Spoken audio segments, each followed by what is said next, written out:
Welcome, welcome, welcome, welcome from every part of this country. Welcome from wherever you are watching in this wide world. Welcome to this great engagement, this great vision conversation. And it is a platform organized by the Presbyterian Church of East Africa. And every one of you is welcome. Welcome to a time of inspiration which we'll receive from our shepherds, especially in this difficult season. We need it. And welcome to also a time to hear the wisdom coming from the top leaders here in response to heavy questions regarding the state of the church. You know what? Jesus was question friendly. So must be the church.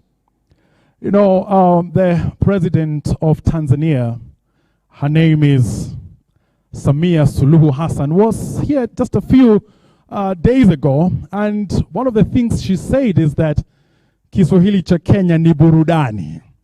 Now, karibuni sana, haya ni maongeo ambayo yatafaa kila Mkristo. Kwa moyo msafi twasema tena karibuni. Tutakuwa na vipindi vitatu. Kipindi cha kwanza, maongeo mafupi ya kutuanzisha kutoka kwa Secretary General na current moderator wa Presbyterian Church of East Africa. And the second part will be what we are all eager to receive. Answers to the big questions facing the church and responses from the lead shepherds here. Halafu kipindi cha tatu, ambapo vinara wa idara mbalimbali katika ofisi kuu ya Presbyterian watajumuika na viongozi wakuu pia kutueleza mipangilio ya huduma zao kulingana na maswali ambayo tuko nayo hapa kutoka kwenu. And as we go on, we really want to appreciate our sponsors for this great engagement, this great vision conversation. We want to appreciate the Presbyterian Church of Presbyterian University of East Africa, PCEA Chogoria Hospital. These are all our sponsors for this event. PCEA Kikuyu Hospital, Milele Nakuru, Cork Insurance, Acumen Equities, Rehoboth Electronics, Tomotomo Hospital, Absa Bank, Milele Mombasa, Rubate Teachers College, Milele Nairobi, Equity Bank na pia banki ya KCB. We are very thankful to all these sponsors who have made this great engagement possible. And as we go on, we want to invite you to engage in this conversation by being part of the CAC TV, social media platforms. Send us your views on Facebook, on YouTube, and we'll be doing our best to scan them and capture them in the spirit of this conversation. So, all of us, let us get right into it. And we want to welcome the Secretary General of the Presbyterian Church of East Africa, Reverend Dr. Robert Waihenya, to give us his opening exhortation. Karibuni.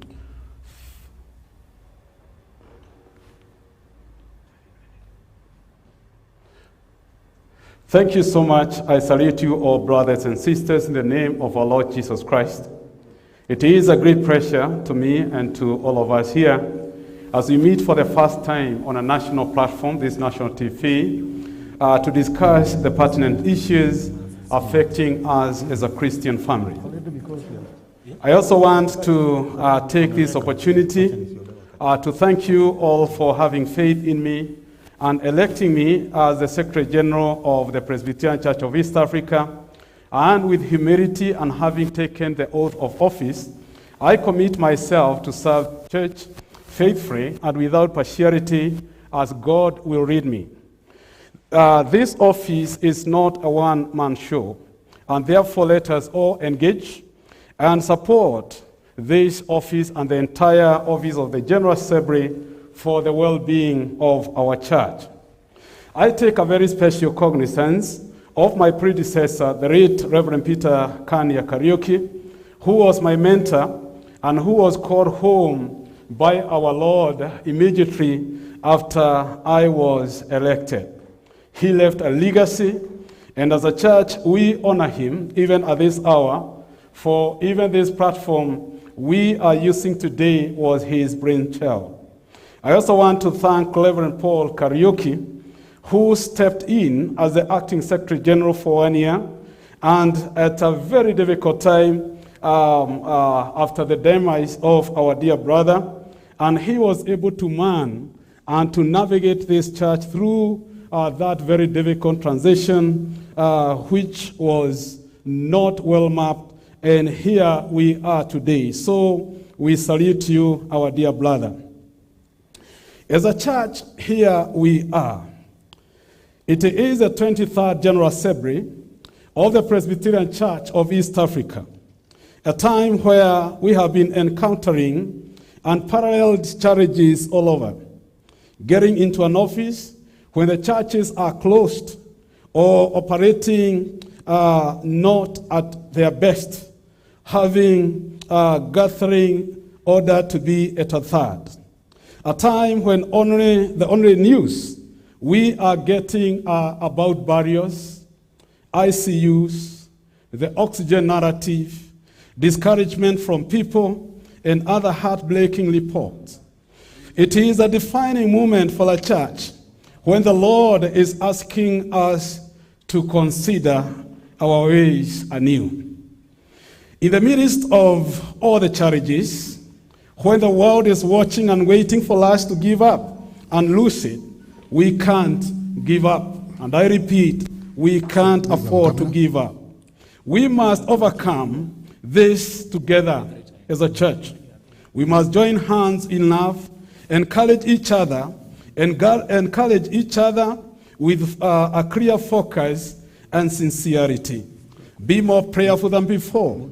Sacrifice even more. And see together like brothers and sisters, and frankly and together, ask ourselves two questions. Where did we go wrong as a church? Number two, we also need to ask ourselves, how do we navigate through the new challenges together, since it is no longer business as usual? The church is hurting, and it is clear.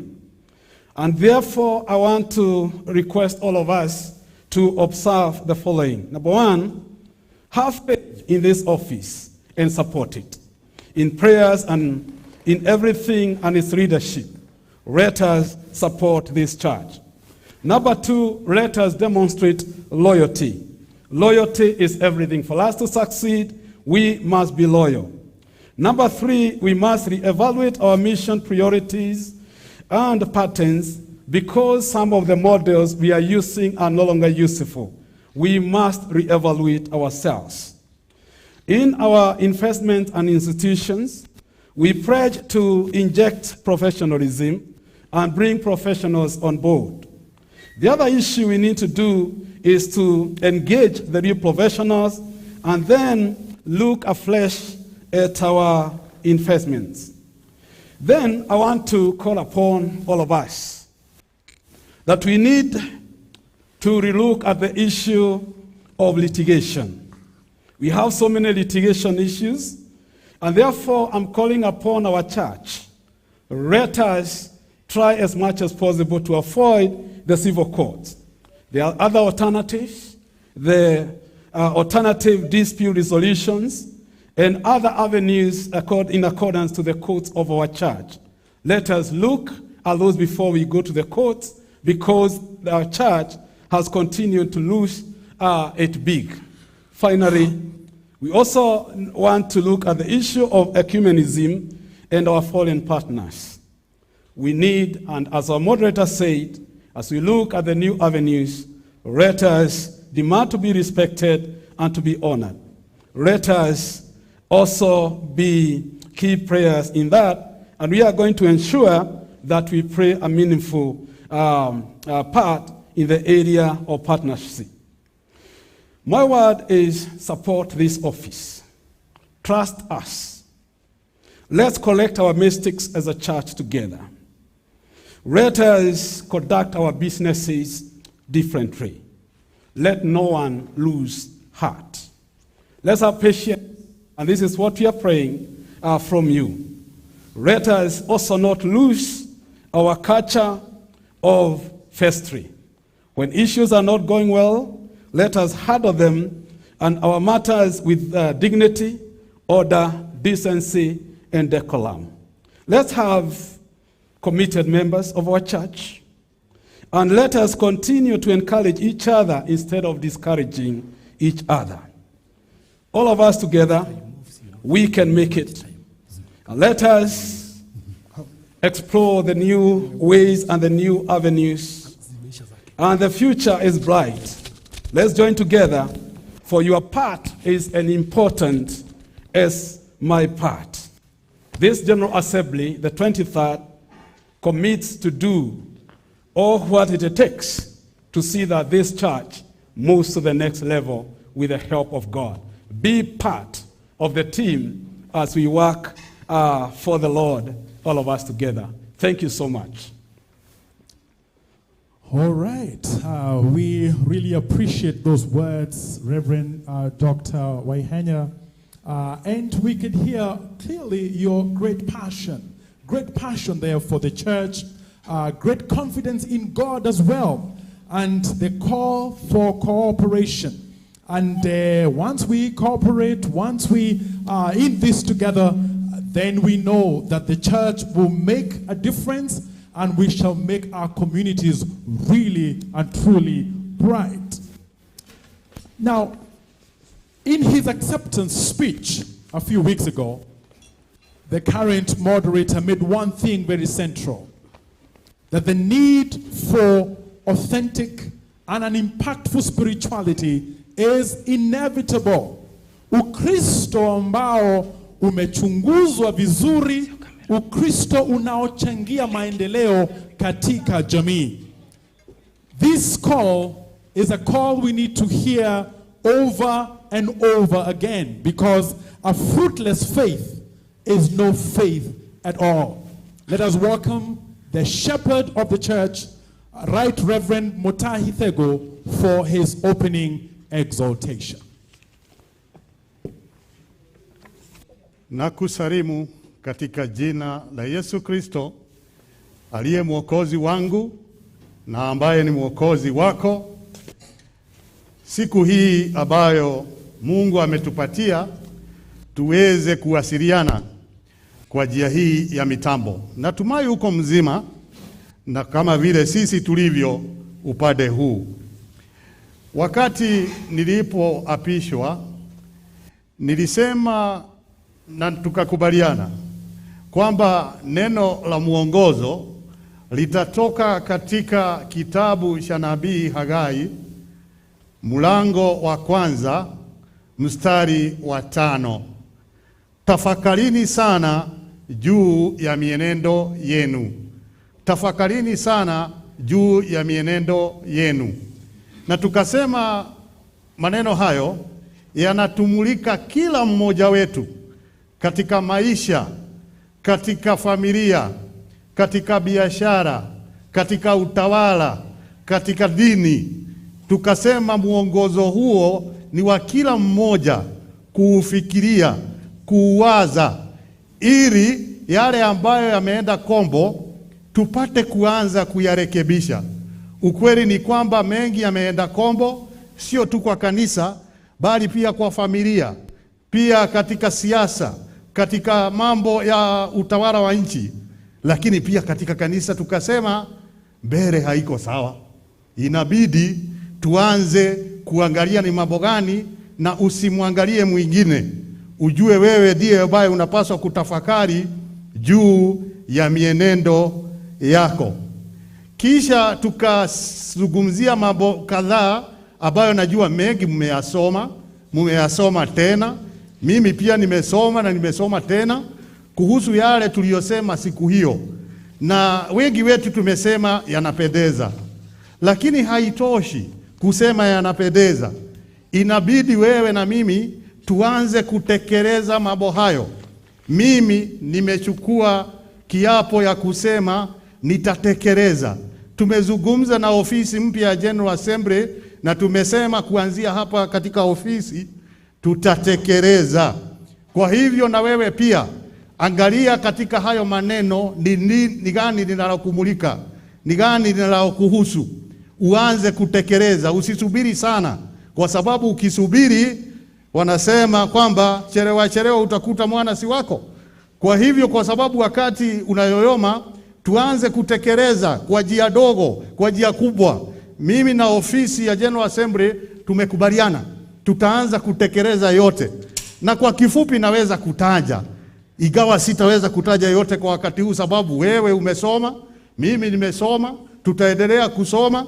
Kwa hivyo haitakuwa faida niyarudie tena yote ambayo tuliyazungumzia. Lakini tulisema kwamba kanisa la Kipresbyterian lina historia. Kuna ule muundo wa utawala, ndio tutalida, ndio tutatetea. Na huo muundo, kama kuna mahali umeenda kombo, tukubali kwamba tulainishe, na sio mtu mmoja. Wachungaji wana upande wao, wazee wa kanisa, mashemasi wetu, viongozi wa vikundi, wote, kila mtu ana nafasi yake ya kutetea upresbyterian na kuusoma na kufundishwa na wale ambao wanapaswa kutufundisha.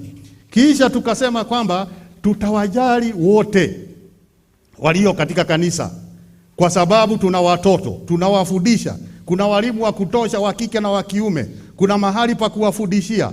Vijana wetu tunawashughulikia vilivyo. Wamama ambao wameachwa, wajane, tunawashughulikia. Je, kanisa letu linaweza kuwa na mikakati gani ya kushughulikia watu hao? Wazee ambao labda wamelemewa wako manyumbani, tuna mikakati gani ya kuwachunga na kuangalia wazee hao na kuwahudumia? Tunataka kanisa hili limulike kila mmoja, lisiwe la kundi moja ambalo labda linapato. Kwa hata wale ambao wako chini tuwe tunawashughulikia.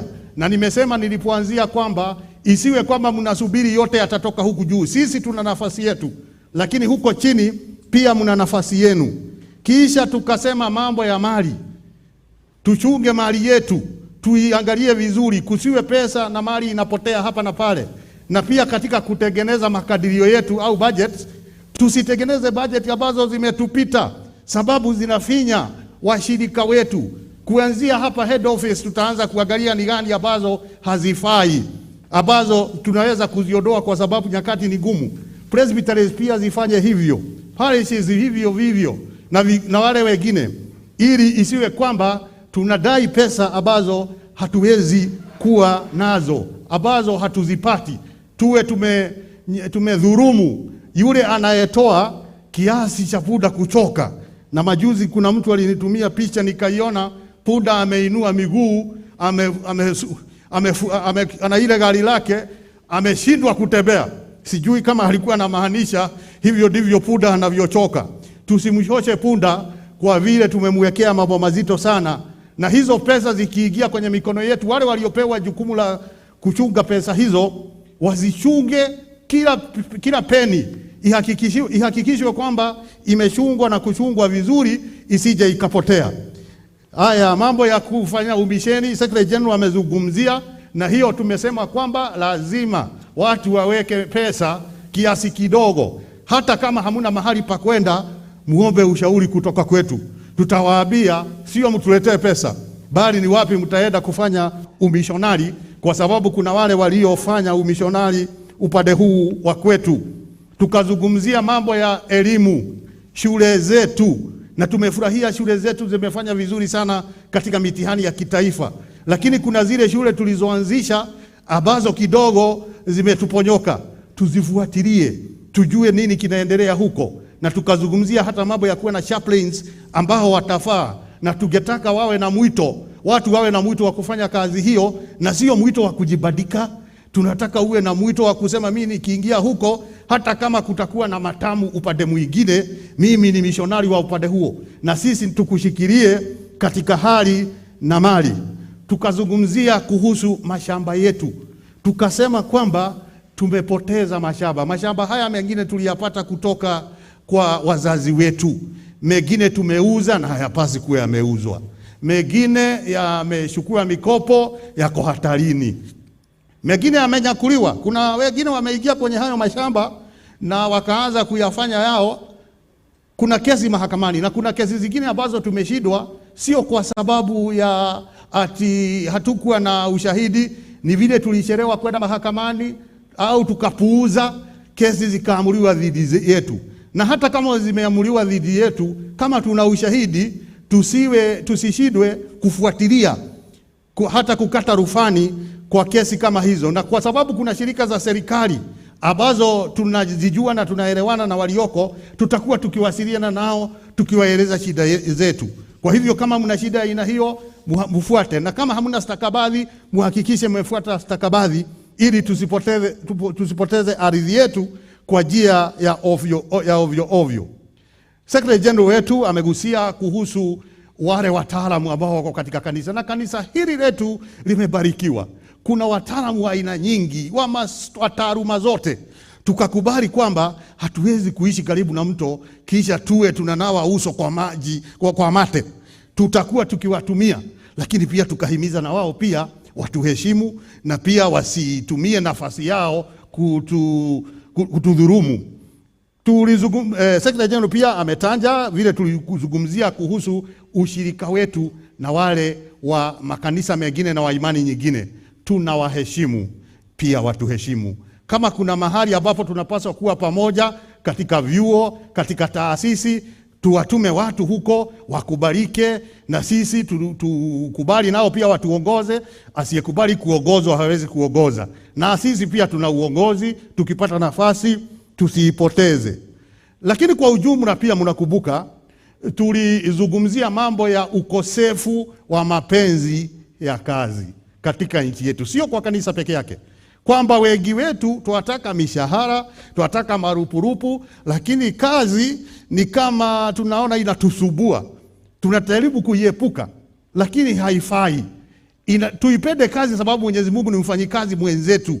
Yeye anafanya kazi kila siku. Ndio mnaona jua linatokea, mnaona kuna mvua, mnaona watoto wamezaliwa, hata wakifa tunasema ni Mungu aliyepeana, ni Mungu amechukua, kwa hivyo anafanya kazi. Mbona sisi tunachukia ufanyikazi? Mbona tusifurahie kufanya kazi hata kabla hatujapata mshahara? Tukubali kwamba ni heshima kuwa na kazi ya kufanya, sababu mtu asipokuwa na kazi anang'ang'ana sana, anasema tafadhali nitafutie kazi. Wengi tunasema hata kama ni ya kufagia, mimi niko tayari. Lakini ukiingia kazini sasa tena hutaki kazi, unataka kuhamishwa, hutaki kuhamishwa, unataka kulala, hata kwa ofisi unaweka koti, unaenda. Sasa maneno hayo hayafai, sababu Mungu naye akiweka koti lake atuache. Sisi tutasubuka. Mnakumbuka kuna wimbo tunaimba, akiondoa uwezo wake hatuwezi kudumu hata dakika moja. Kwa hivyo na sisi tusiondoe uwezo wetu mahali ambapo tunapaswa kufanya kazi. Tuipende kazi hata kama mishahara iko chini. Hiyo inaweza kurekebishwa, na tena tukiwa na productivity kubwa mishahara itaimarika. Lakini ile kazi umepewa uifanye kwa heshima. Mnakumbuka Elisha, inasemwa yeye ndiye alikuwa anamwagia Elijah maji kwa mkono. Alianza hivyo, na mnajua baadaye alitokea kuwa nabii wa juu sana. Kisha tukasema kuna ile hali ya kukosa maadili katika nchi na hata katika kanisa. Watu wamekosa maadili, hawana nidhamu, wanatupa takataka ovyo ovyo. Tunajua hata katika taasisi zetu kuna watu wamepewa kazi huko na hawana hati za kweli na wanapata mishahara. Huko ni kukosa maadili. Lazima tufuatilie mambo kama haya. Huwezi kufanya kazi na huna hati na huna elimu. Pia tukasema kwamba yale mambo ambayo tunayafanya ya kuumiza wengine tuyaache, kwa sababu uadilifu ni muhimu sana katika maisha yetu. Uadilifu ni muhimu sana kama tutaishi vizuri. Lakini pita kwenye barabara zetu, utampata mtu amesimamisha gari kwa barabara. Utamuona mtu ambaye hajali wapita njia kwa miguu, sababu yeye anaendesha gari, anawadharau wale wanaopita kwa miguu. Utamuona mwingine ako mahali ameweka pikipiki yake, akijaribu kuambiwa aondoke, anarushia watu matusi, na wengine ni wazee kuliko yeye. Tukasema tuheshimiane. Yule ambaye ako na hiki leo anaweza kupata kingine, na yule ako na cha juu sana, hujui kesho tena itakuwa namna gani. Tuweke maadili katika maisha yetu, tuheshimiane, vijana kwa wazee. Kusiwe watu ambao wanaona hawa hawafai. Hata watoto, unapata watoto wengine hawaelekezwi vizuri na wazazi wao. Haya mengine tuliyozungumzia pia ni muhimu, kwa sababu tulisema kwamba ni vizuri kuwa tunasoma na tunaandika, tusiwe tu tunasoma za wengine. Hayo ni machache yale tuliyozungumzia, na tutaendelea kuzungumza, na Mungu atujalie. Tubarikiwe sana. Asante. Wow, thank you very much, our moderator. And it's very clear that our moderator loves Proverbs a lot. And you know, as he was talking about Punda ambaye amechoka, it's a call to remind us that our church is not to put burdens on people, but is to help them travel light. And he says a very important thing for all of us to remember, that the church is for all. One body, many parts. We are all welcome, and that is something that we all need to know. We feel welcome in the church because it is for all of us. And we will continue, and we are coming to that part which we've all been waiting for, a time of answering those big questions. Na nataka hapa ni washukuru wote ambao walituma maswali yao mapema.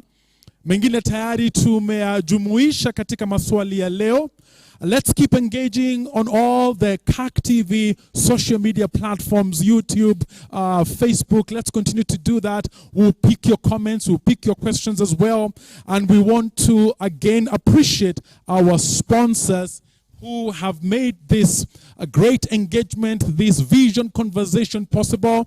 We want to appreciate the Presbyterian University of East Africa, appreciate PCEA Chogoria Hospital, thank you PCEA Kikuyu Hospital, thank you Milele Nakuru CAC Insurance, Acumen Equities, Rehoboth Electronics, Tomotomo Hospital, Absa Bank, Milele Mombasa, Rubate Teachers College, Milele Nairobi, Equity Bank, and also Kenya Commercial Bank. Those are our sponsors, and we are indeed very grateful.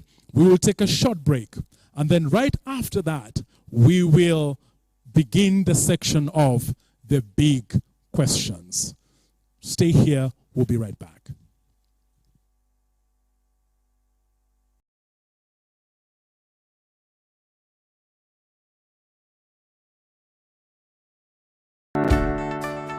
Do you find insurance market hectic, confusing, and hard to navigate while searching for the best company to invest in or insure your property with? Are you concerned about the rates and premiums? How would I know the best health insurance plan for my family? If I got involved in a motor accident, what should I do? How can I secure the future of my family in case of my absence, and how can I plan for my retirement years? Worry no more. CAC Insurance Agency is here for you. We are licensed and regulated by the Insurance Regulatory Authority. We are a team of professionals, reliable and on call. We have partnered with the best and most reputable insurance companies. For all your insurance and investment concerns, call us on 0708 203 203 or 0700 161 262, or write us an email at cacinsurance@pca.or.ke. You can also visit us at our head offices at Jitegemea House along Moho Avenue, South C in Nairobi, or visit us at your nearest branch. With us, you are at peace. CAC Insurance Agency, a step into comfort and peace.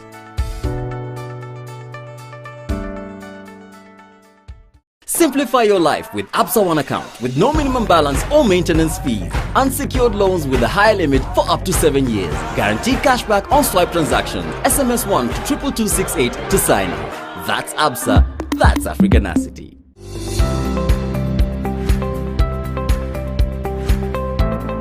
Welcome to Rehoboth Electronics. We are dealers in quality and affordable electronics. We deal with fridges, TVs, solar panels, gas cookers, gas cylinders, ovens, subwoofers, dispensers, microwaves, phones, rice cooker, tables, jiko okoa, extensions and many more types of electronics with warranty.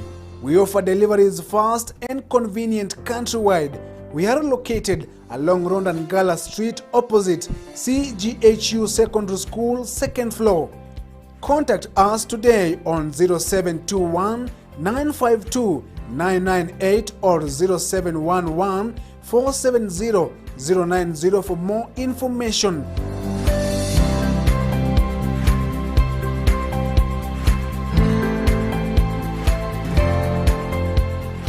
Rehoboth Electronics, tunafanyaga hii kazi tukiogopa Mungu na tukidhamini pesa yako.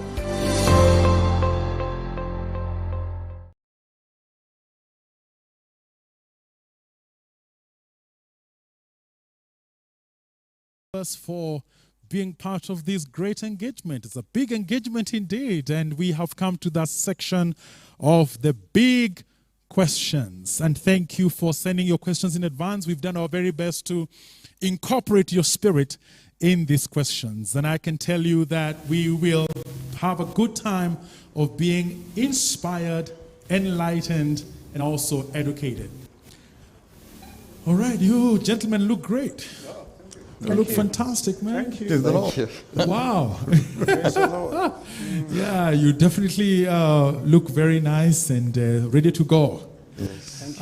We appreciate you, and I'm sure the church loves you. The church will give you the support you need, yes, because we know that your spirits are right, because you are all about the people. It's very clear. Yes. You are all about the flock.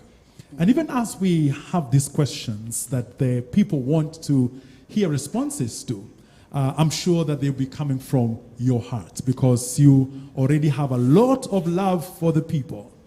And it's just right for us to start with our moderator. And this will be a biographical question, something about you and your life. And I know that this may be also a little emotional for you because of your late parents. And you said in your acceptance speech some weeks ago that they were peasant farmers. You spoke very fondly of their Christian life.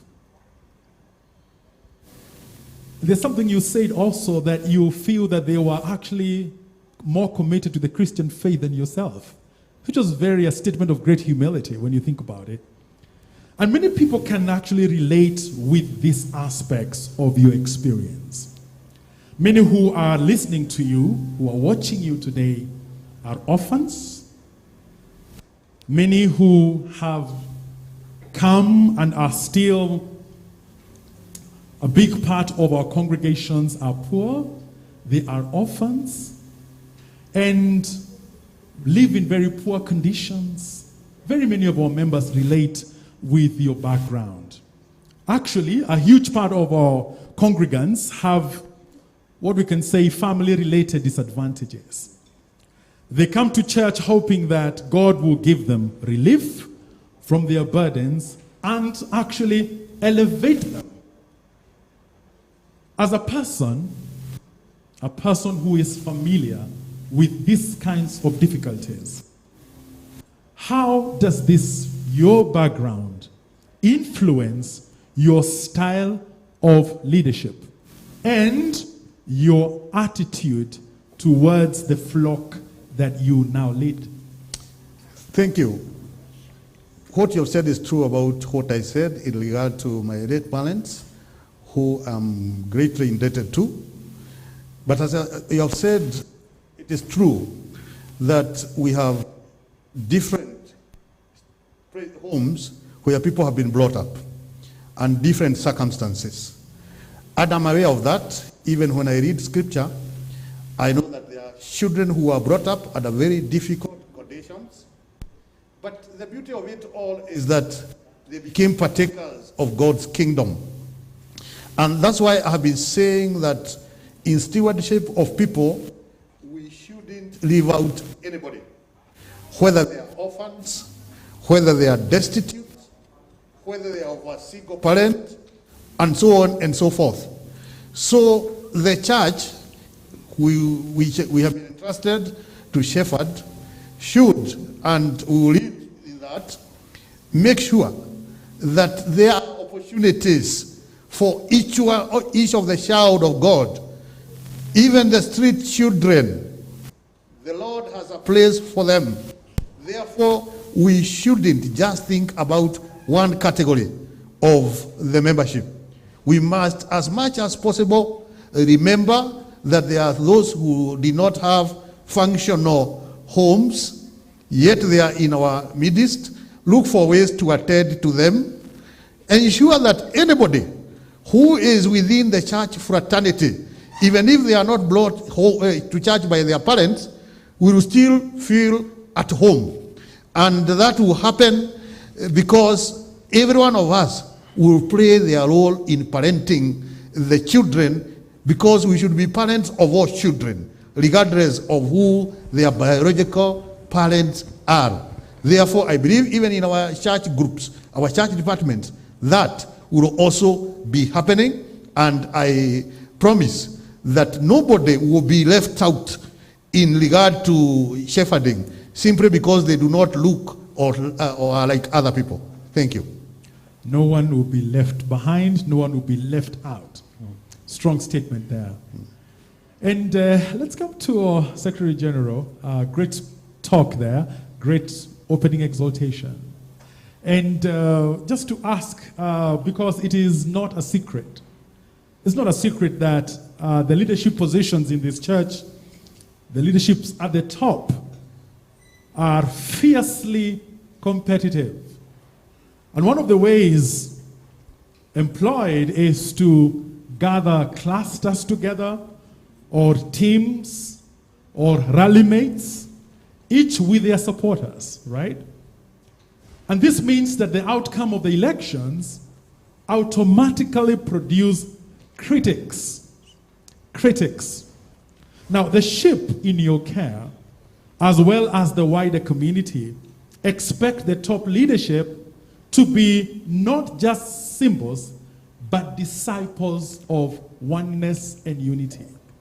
How do you ensure that the competition hangovers are overtaken by solidarity and you work consultatively? Thank you so much, our moderator, for that question. First of all, I want to say that forecasting is biblical. And therefore, there is nothing wrong with deciding an issue through casting of votes. I also want to say that the Presbyterian way of doing it, you don't volunteer to become a candidate. And therefore, you are seconded. Your name, you find your name as part of those who are being shortlisted. And all those who are shortlisted are equally qualified, because every Presbyterian minister is qualified to hold the position I'm holding. And therefore, what happens is that the way the church does it is different from the secular way, the politicians' way. And therefore, what we do it prayerfully, and we do it so that we can know who do we entrust with this position of leadership. It's not per se a kind of a competition. And therefore, what happens, and it is obvious when you are doing elections, people have their sides and their favorites. And immediately after that, like what we did, we called each other and we found to work together with all those who are candidates because we are called to disciple everybody. And therefore, there was no bad blood between those whom we were competing with. We are reading the flock and being guided and getting guidance and some advices from those whom we were competing with. And therefore, we are one church. And after the elections, we move on. And there are no people in the church who are saying, "I was supporting this, or supporting that." All of us are moving on as a team. So we are one. We will remain one. I'm here for a season. Then I exit. And the church remains. So we are doing it together, including those who were my competitors. Great. And I'm sure that's a great message, reaching our members tonight, to know that what we are seeing here is true unity. Sure. Now, let's come to the money man and the resources of the church. And thank you, Honorary Treasurer, again for being part of these servants here. Now, resource mobilization is honestly all the time a very critical aspect of every organization. Now, while faith living is important, there's comfort also in having real, healthy bank accounts. Yeah. Now, in this way, the prosperity gospel doesn't look so bad, right? And of course, this resource challenge is across many denominations, especially in this season that we are in. Now, for the PCEA, there have been initiatives towards creating income-generating projects at the national level, many initiatives. But these have not always worked well. In some cases, what has begun as hope turned out to haunt us. What began with a praise became a pain. Now, from your reflections and calculations, in the next 3 years, what can we expect in this area of resource mobilization? Thank you very much. I just want to also welcome all our viewers and also our members, and also to say that from an economic perspective, our resources are few, but the wants are many. But coming home to your question, we realize as a church that is a challenge.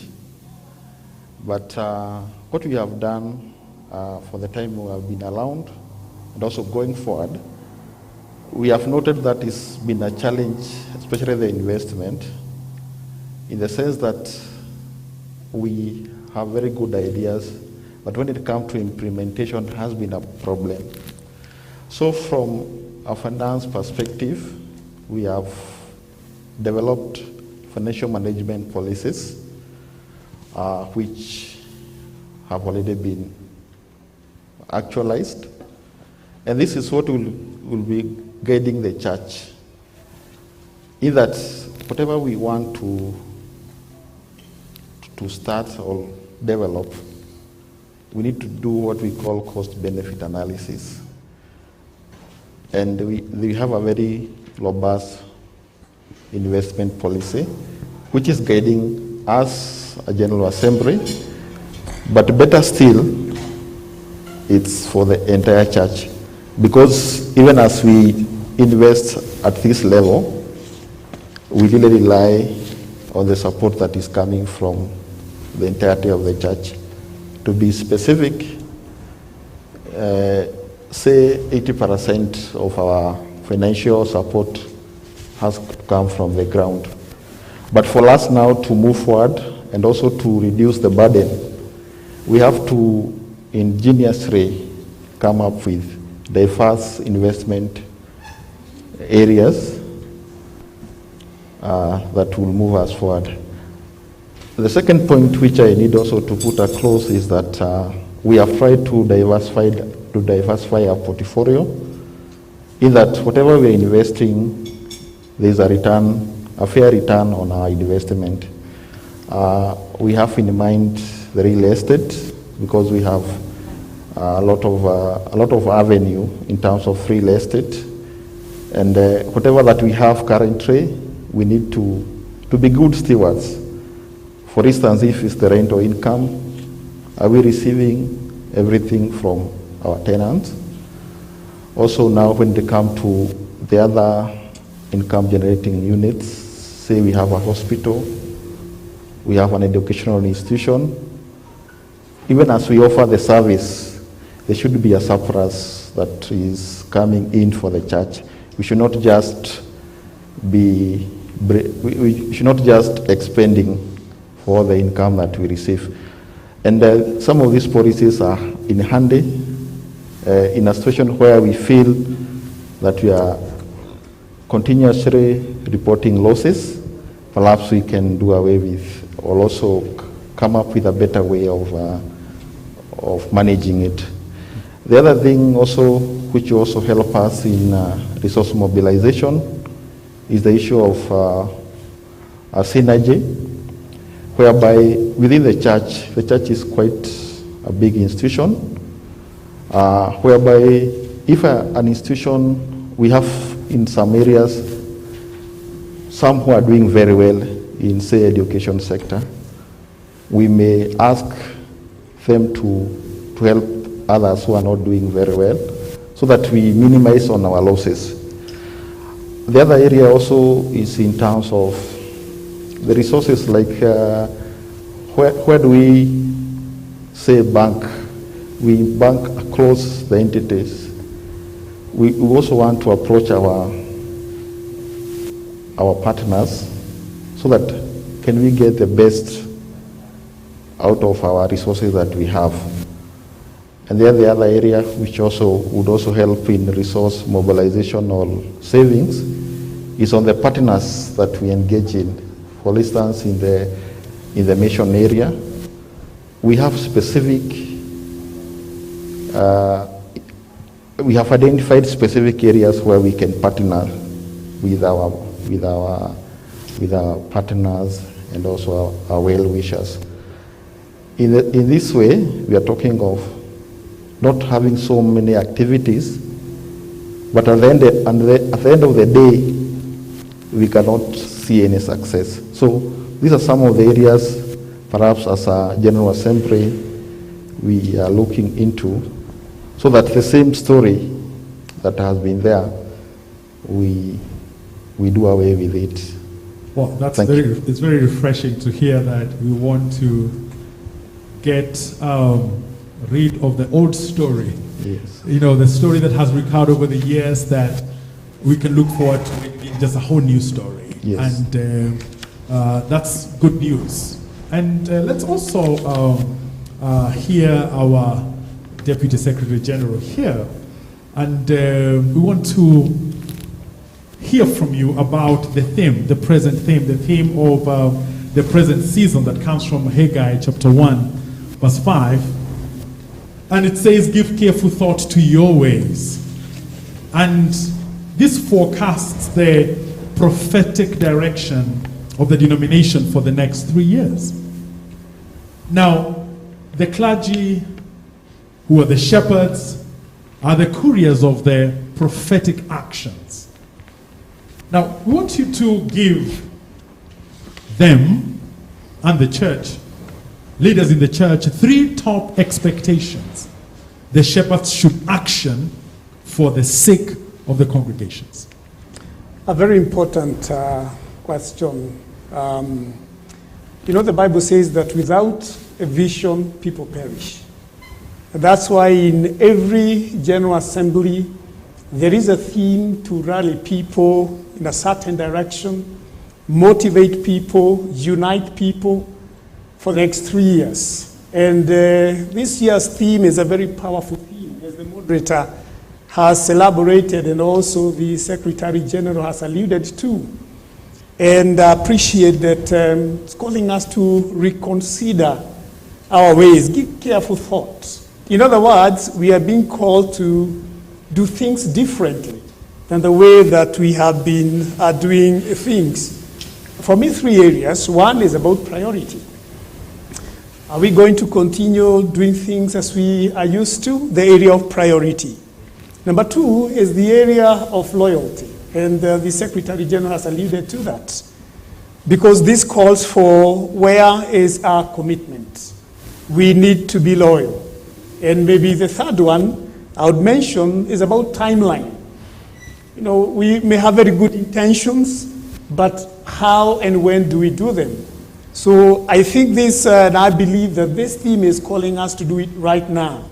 If you read the book of Haggai, you will find that the people had very good intentions, but again, you know, they were overtaken by time, and the Lord is telling them, do it now. So I believe that we begin right away, we hit the ground running. that for the next 3 years, because it is the Lord who's speaking to the church, not only to the Presbyterian Church, but I believe also to the body of Christ, that it is time we hit the ground running, reconsider priorities, be loyal, and also do it right now and have timelines. But as you say, that the ministers are the couriers of this theme. Maybe 3 ways I would consider that this theme for the next 3 years through our ministers will reach everyone. Number one, Habakkuk says, write it in a big way so that everybody who is running can see it. Believe the ministers in the pulpit, ministers everywhere. Let them speak about it. Let them inculcate it in every sphere of their lives, in the congregation, in our institution. Let it be inculcated. Number 2 is on governance. Let all our governance structures reflect the theme. In everything that we are doing from top to bottom, at individual level and also at corporate level, let the governance structures reflect the theme. And lastly, it's about ministry. So wherever we are doing ministry, let us do it in a new way. Let us consider how we do ministry so that from top to bottom, or the ministers or the leaders, for the next 3 years, the theme will run. And I want to tell you, we will never be the same again. Thank you. Will never be the same again. And you kept talking about new. And that means that we should definitely keep our spirit up for innovation, right? Thank you. In terms of ministry, which is a big call and exciting as well. Quite exciting when you think about it. Now, moderator, we'll be back to you, and we want to write on the same theme of spirituality that has come from the theme there. Because one key component of your vision is actually spirituality. It comes out very strongly. And you as a team at the helm of the church have 3 years to plan and mobilize a return to spirituality movement, right? And the goal is very noble, especially because this is what the church is all about. A potent, active, visible spirituality. Now, people would want to know the roadmap towards this noble goal. The hard side of this is that it is very subjective, right? What are the specific steps towards this achievement? What impact do you expect this project will make, and how will you know you've achieved it? Thank you. Yeah, spirituality formed a very important aspect of my acceptance speech. And one area that will be very critical in this area, we'll be looking at our teaching elders, who are the ministers, because it's them who teach. Having gone through seminary, having been ordained, they are the ones who read from the front in matters spirituality. And therefore, it will be up to us to look at the curriculums, even in our seminaries, what is being offered to prepare these servants for the ministry. And we can continue enriching it. Good as it is now, we can continue enriching it to equip the servants of God to be very relevant in matters spirituality. And if we find any gaps, we have talked about opportunities to capacity build within our ministers. We already have a program for evangelists. We also need to look at those curriculums to see that they are good and to avail resources for training and retraining, so that those servants, when they go out to shepherd and make our membership spiritually good, they will have what it takes. We also have the training of elders. We also need to look at the curriculum, and we have already started that. We are trying to look at it to see where to adjust, to see what is relevant, to see what is timely. And we also want to look at the faculties that are training. We want to ensure that the faculties are up to the task, good as they may be now, but we want to be sure that where the workshop is and where the material is fashioned, it is good and useful. We do not just want people to earn grades and be celebrated, yet when they go out, they may not be as good. We want again to engage our ministers because they have ideas. They may tell us where we can become better in areas of spirituality and everybody. So everybody who is involved in matters of spirituality, he should have an opportunity to speak, but should also have an opportunity to learn. All of us should be students every day. Thank you.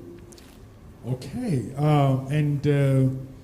one of the encouraging things is to just hear that there are measurable, observable things that are going to mark that we really are moving forward. And I'm sure that our viewers are happy to hear that there will be a real assessment that we can say we were here 6 months ago, but this is where we are 12 months later, which is very important. Na sasa kwa SG wetu, mara nyingi sana sisi husema kanisa la PCEA ni kanisa kuu, a great church. Tamko hili lina maana gani? Na kuna thibitisho lipi kuwa we are a great church? Asante sana kiongozi, ni kwa sababu ya swala hilo. Lile ningetaka kusema la kwanza, hili kanisa ni kanisa kuu ni kwa sababu ni kanisa letu zote, na ndilo kanisa ambalo nasema ni langu. Na kwa hivyo tukisha sema hivyo, ndio maana tunasema hili kanisa ni kanisa kuu au kanisa ambalo ni kuu. Jambo lile lingine ni muundo na mpangilio wa kanisa letu. Tena theolojia yake ni theolojia ambao inafuata maandiko na ni theolojia ambao inakubaliana na maandiko, na sio kanisa ambalo linamfuata mtu yeyote. Ni kanisa ambalo linafuata maadili yale ambao tumeamrishwa na Mungu, na kwa hivyo tunasema ni kanisa kuu. Tena katika uinjilisti wake, kanisa hili ambalo tunasema ni la Presbyterian lina uinjilisti ambao tunaita kwa kimombo holistic transformational evangelization. Ni mambo ya kiroho, mambo ya kimwili na mambo ya kiakili, ili mtu akaweza kujiendelesha.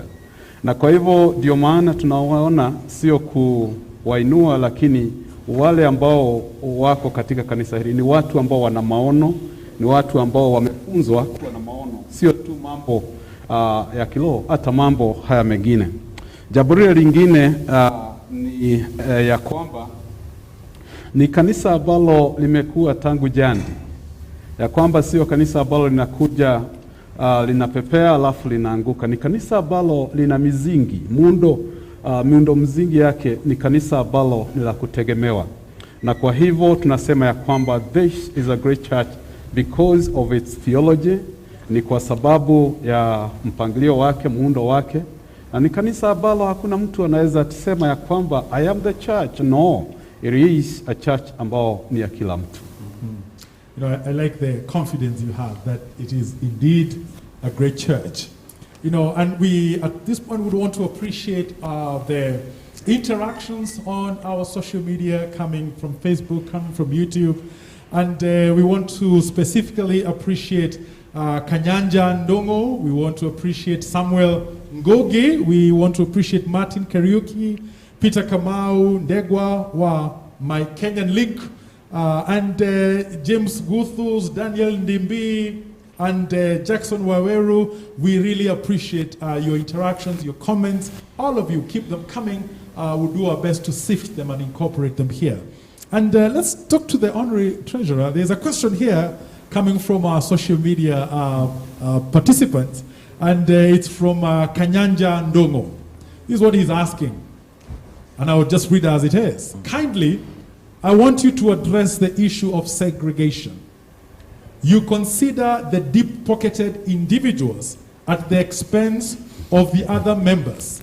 But the good thing is, in heaven, there will be no segregation. Your views? Thank you for that question. I want to say from the onset, there's no segregation.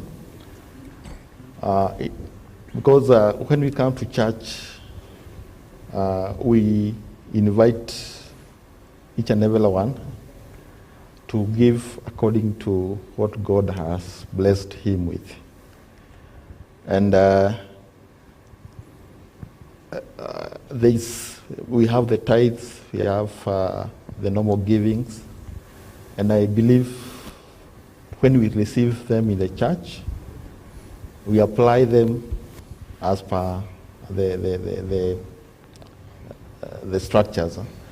And but the structures coming from this gentleman yeah. don't seem to Yeah. don't seem to agree with what you're talking about. I mean, he's very clear. You consider the deep-pocketed individuals. He's already going to heaven where there will be no segregation. You know?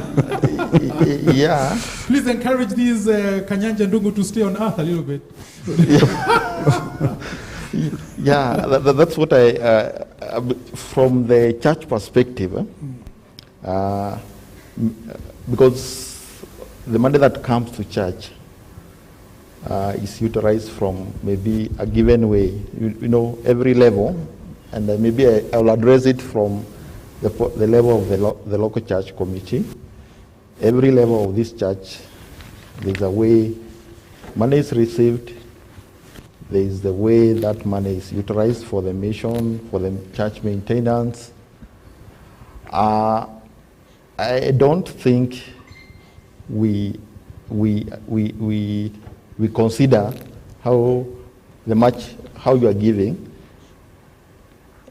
We take each and every one as equal, just like the moderator and the secretary general has said, and that this church, all of us, we are one. It's not a church, perhaps, that you consider one person is the main. It's a church for all of us. Maybe that, to me, could be a long misconception, but he could still be, it could be advised maybe wherever it's coming from, maybe we need now maybe to give more information, because I believe most of our members are not able to know how the church, when we give money, or rather when we give offerings or any contribution, where it goes, right? Where it goes. I'm sure that Kanyanja is asking on behalf of so many people, and I'm sure that they've heard your response, and the response continues, right? Yes.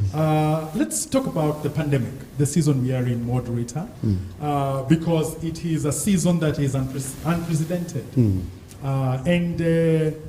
While there are some people who have gained, most people have been knowing suffering in so many ways: death, disease, livelihood loss, family crisis, and people are facing really, really hard times.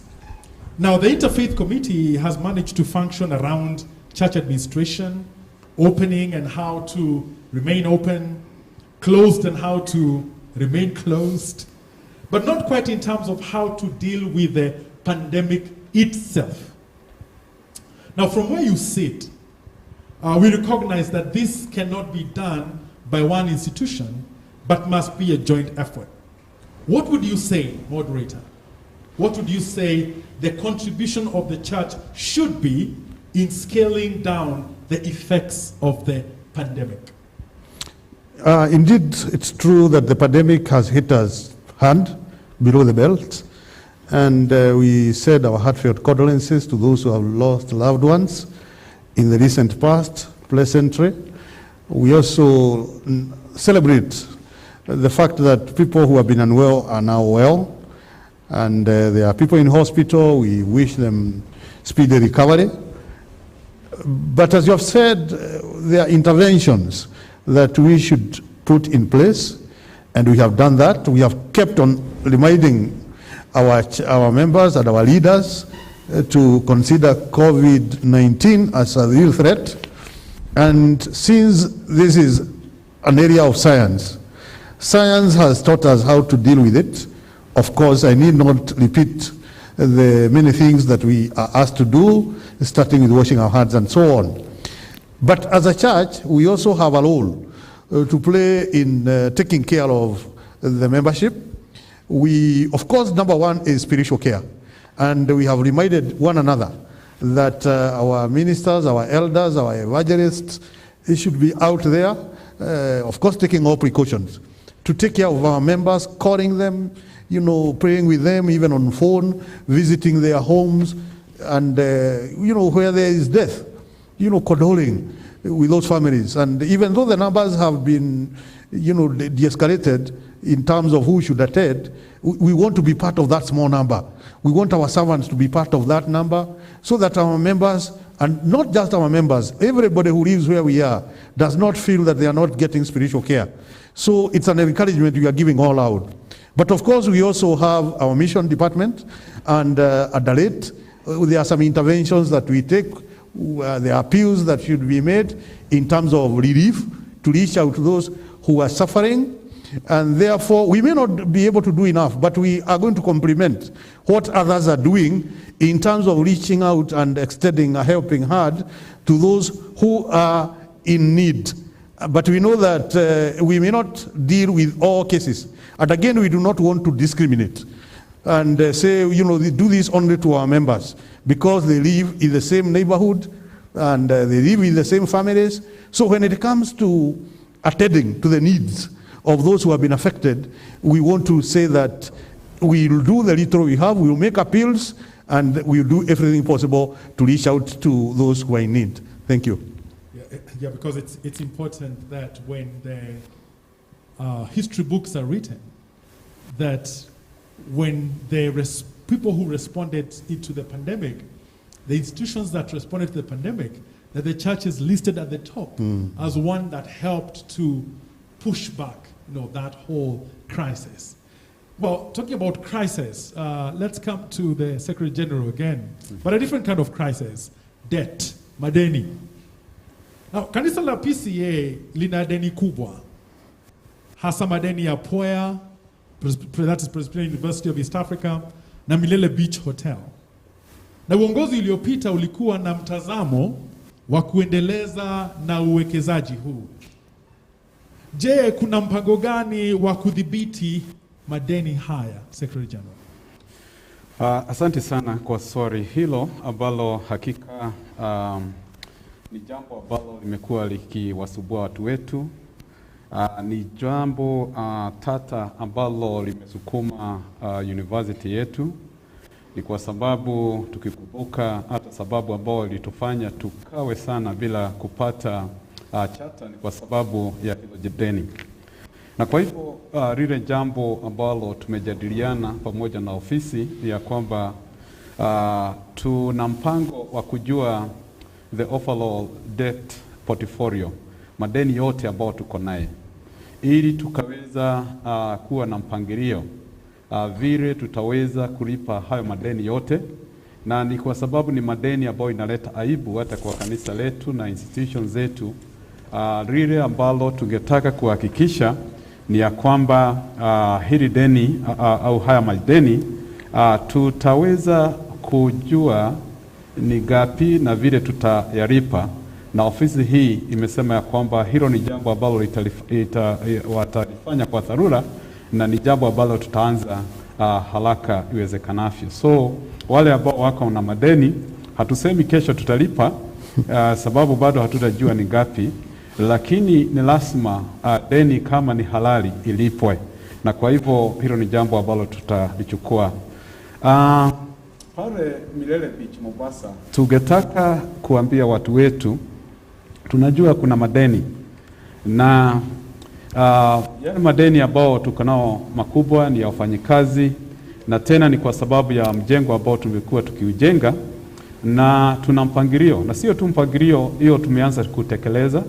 Na kwa hivyo tunawaambia miezi 6 ijao hilo jambo tutakuwa tumelisuluhisha. Ni kwa sababu saa hii ni vizuri tujue ya kwamba lile jengo ambalo lilikuwa limekwama limeanza kujengwa, na tayari yule constructor ambao tumepatia kazi anaendelea na kazi, ili tukimaliza jengo moja na tukaweza kuipeana, sasa tutaweza kumaliza hizo zingine, na madeni yote ambao tuko nayo tutaweza kuyalipia. Hiyo ndio approach nataka kuhakikisha ya kwamba miezi 6 ijao hilo jambo litakuwa jambo la samani na ambalo tutakuwa tumelitatua. Na kwa hivyo tumeanza na tunaenda. Watu wetu tushikeni mikono na tufanye kazi. Na haya madeni yote ambao inatuletea aibu dogo hii itaweza ondoka mara moja, tuwe pamoja. Asante. Amina.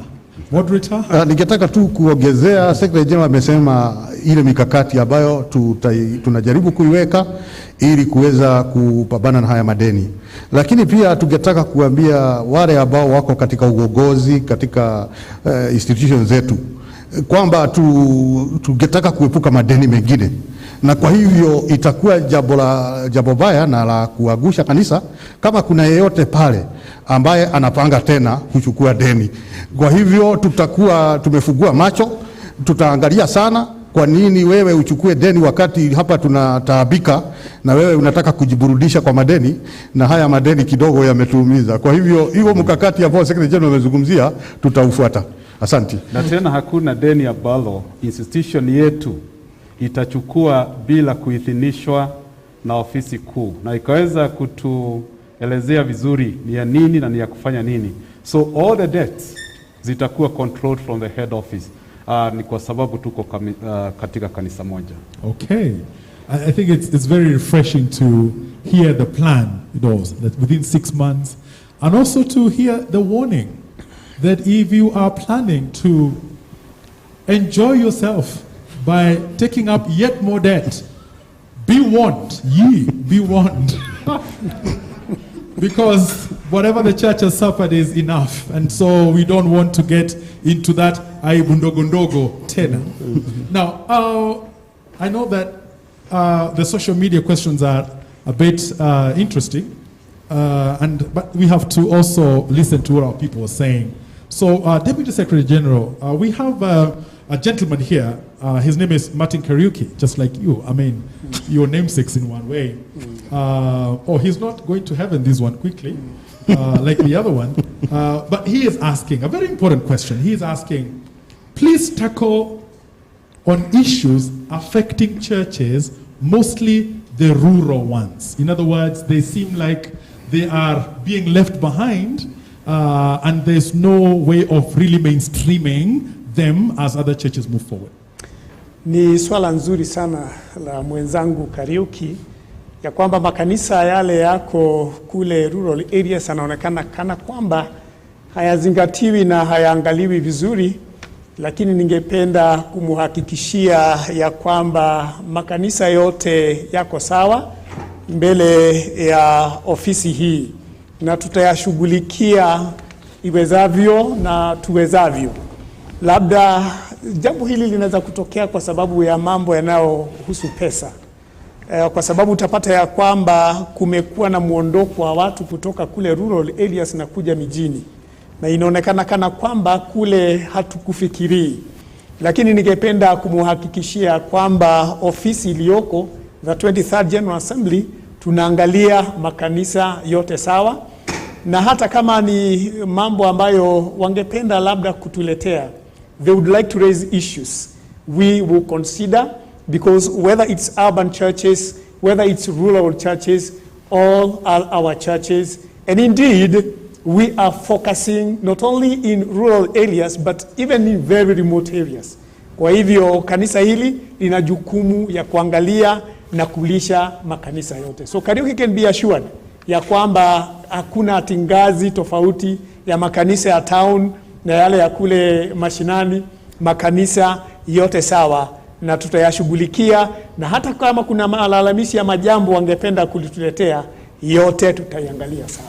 Okay, thank you for that response. And moderator, just before we go for a break, we must talk about young people. And when you gave your speech, there was a mention of young people. And it's the goal of this General Assembly to intentionally mainstream young people into leadership. Young people by nature, and all of us have been young. You are still young tax, by the way.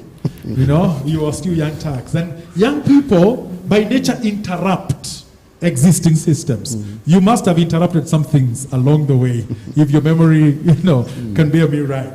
And they create new ones that speak the language of their generation.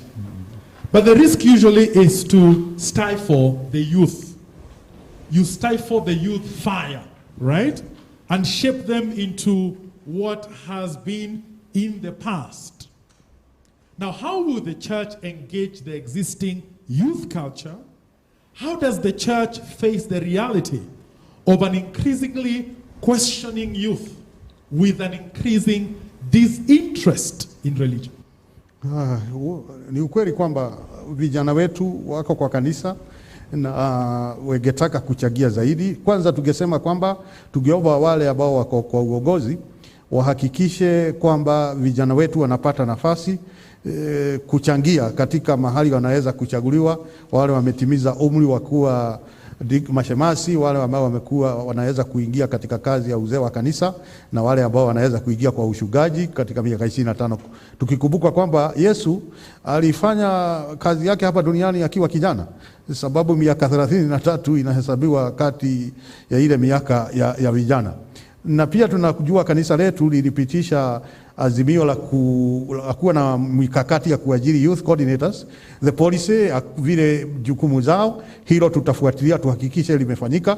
Tungetaka ushauri wa wale watu wanaoelewa vijana, ni vipi tunaweza kuwahusisha katika taratibu yetu bila kuharibu Presbyterian, sababu pia tungetaka wawe ma Presbyterian, sababu hata katika dini zingine tunajua kwamba hawakatai dini yao wakatizi vijana kuwa katika mpangilio, lakini hawataki kupoteza ule uhondo wa kanisa hilo. Kwa hivyo ningetaka kusema kwamba hiyo policy ya kuleta viongozi wa youth ambao wamesoma na ambao pia ni vijana tutaiangalia, ili tuweze kupata ushauri wa mara kwa mara, na makanisa yaweze kupata ushauri wa mara kwa mara ya namna ambavyo vijana wanaweza kuhusishwa. Na tuko tayari kusikia na kushauriwa, lakini pia tutalinda na tutetee hali yetu ya Presbyterian. So the truth is that we have a big youth out there. We have it in our church. We know that there have also been some who have left our church because of certain challenges that they faced, some of our making, some of their making, and we want to get the right advice, and that's why this policy is important, where we have people who understand the youth. We'll try also to understand them, because as you've just said, we also are youth, but we just look. Anyway, the truth is that we ensure that we have the right advice, so that we do not lose our youth. They have a place to play, but in the cause, but again without losing our Presbyterianism, because we know even in the Jewish life, the young children were admitted into the faith, and they started a process. They started a journey of being part of that faith. So the journey starts early. There are people, when children are born in a certain faith, where the words of their faith is whispered to the infant. So we have to start early, and we have to move the cause without leaving any vacuum.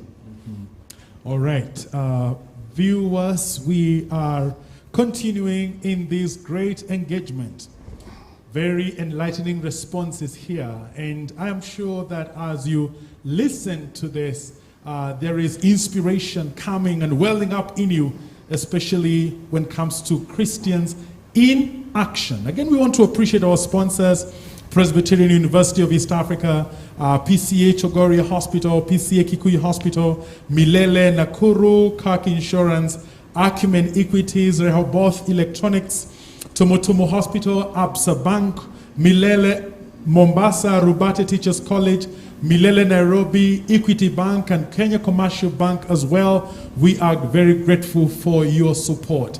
We'll take a short break, and when we come back, we will continue with this great vision conversation. Stay with us.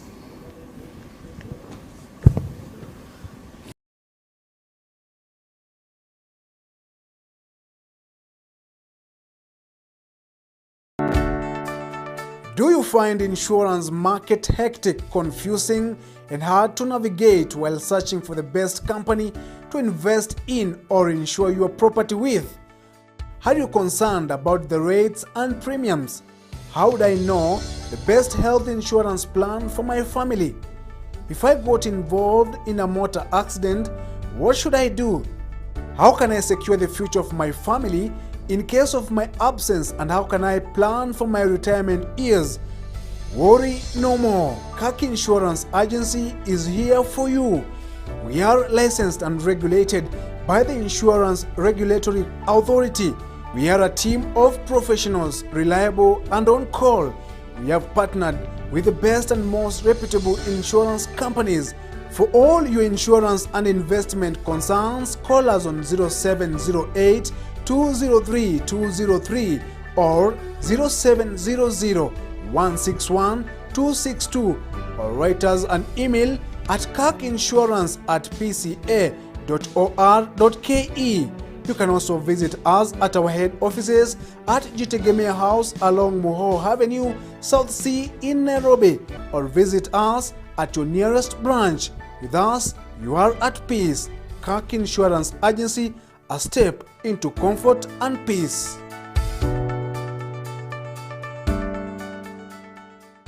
Do you aspire to become an all-rounded and sought-after graduate?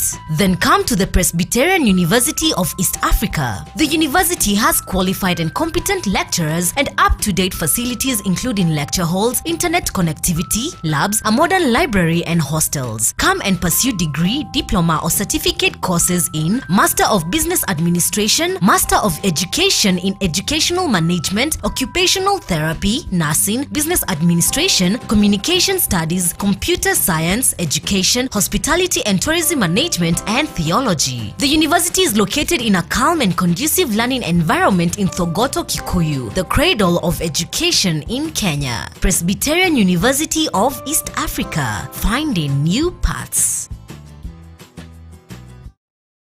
Are you looking for a reputable school to guide you in pursuing your dreams in nursing? Look no further. PCA Kikuyu Hospital School of Nursing is accredited by the Nursing Council of Kenya to offer diploma in community health nursing. With a mean grade of C+ and above, we will walk with you through your journey to pursue your dreams. We are located in a serene environment conducive for learning at the heart of Kikuyu Sub-County, neighboring Alliance Boys and Girls School. We also pride ourselves for having a fully equipped modern library with e-learning facilities, qualified and committed lecturers, comfortable and learning-friendly lecture rooms, a state-of-the-art skills lab, spacious student hostels with excellent accommodation facilities, and a chaplaincy staff at hand for spiritual and pastoral care.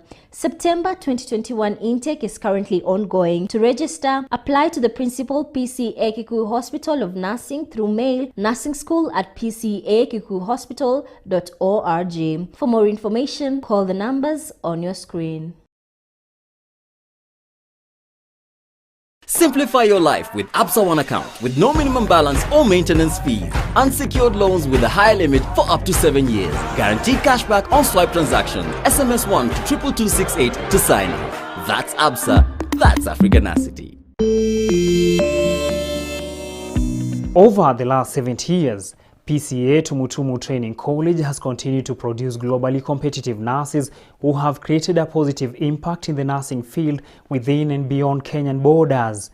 I did my training at the PCA Tumutumu Hospital Training College, where I got equipped with the nursing skills I have currently to partake my career. I'm glad to have trained as a nurse in PCA Tumutumu Training College, where my faith and belief in God was upskilled, and my skills to offer quality and satisfactory nursing care services were sharpened. With a highly qualified teaching staff, modern training facilities, and student exposure to all clinical practices from our busy level 5, we boast of 100% pass during final external examinations for the last 2 graduating groups. Join us and take advantage of our partly sponsored tuition fees of only 40,000 shillings per semester, the lowest in the country, and a fully sponsored free accommodation within the college for all boarders. Our intake is in January, March and September in the following courses: Higher National Diploma in Critical Care Nursing, Diploma in Kenya Registered Community Health Nursing, Diploma in Nutrition and Dietetics, Diploma in Perioperative, Certificate in Perioperative, and Certificate in Nutrition and Dietetics. To apply, visit www.pcatumutumuhospital.org or call 0727 327 044.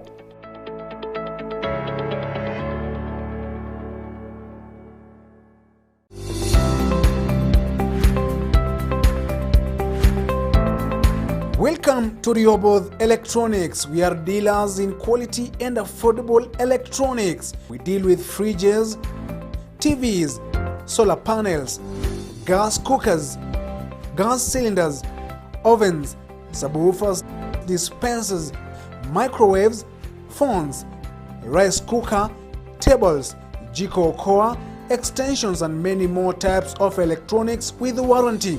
We offer deliveries fast and convenient countrywide. We are located along Rondan Gala Street opposite CGHU Secondary School, 2nd floor. Contact us today on 0721 952 998 or 0711 470 090 for more information.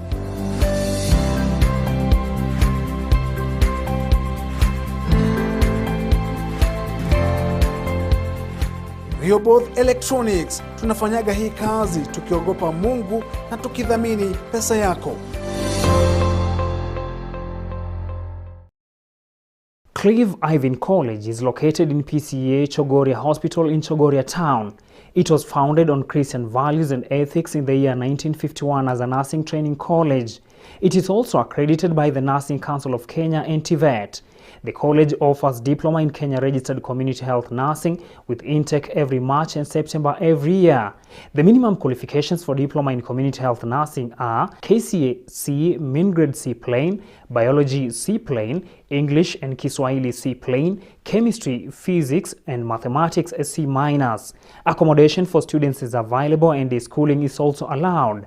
March and September 2021 intake is ongoing. Application forms can be obtained at the principal's office at Clive Ivan College of Nursing Chogoria Hospital or through the hospital's website, that is www.pcachogoriahospital.org, upon payment of an unrefundable fee of Kenya shillings 1,000. For more information, contact the principal through the phone number 0717138452.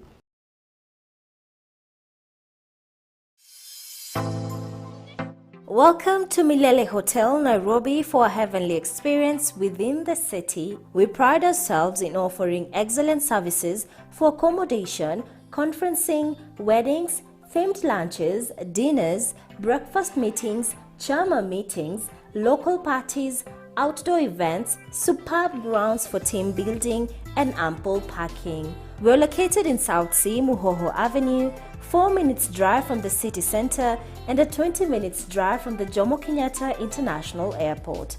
For booking and inquiries, reach us on email reservations.nairobi@milelehotels.com or call us on 0725 253 777.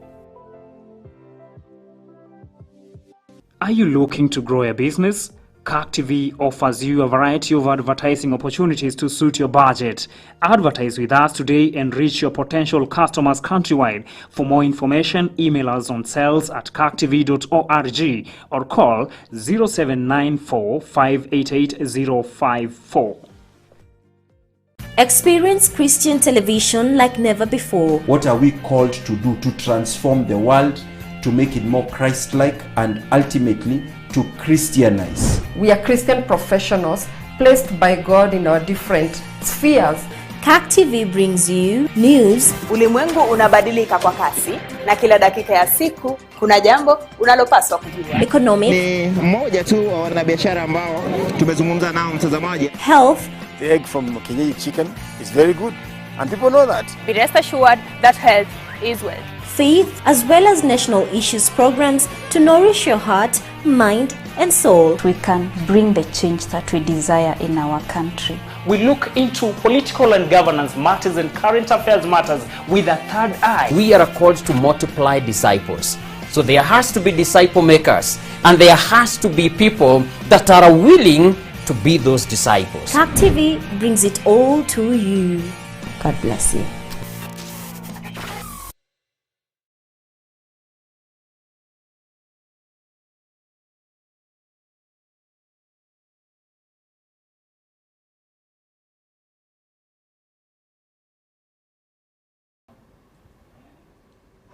Welcome again. We are continuing with this great conversation, a great engagement on the vision and the plans that the leadership of the church has to make our community a better place. And the first session, lots of insights, and we are thankful very much for your continuing engagement on different platforms.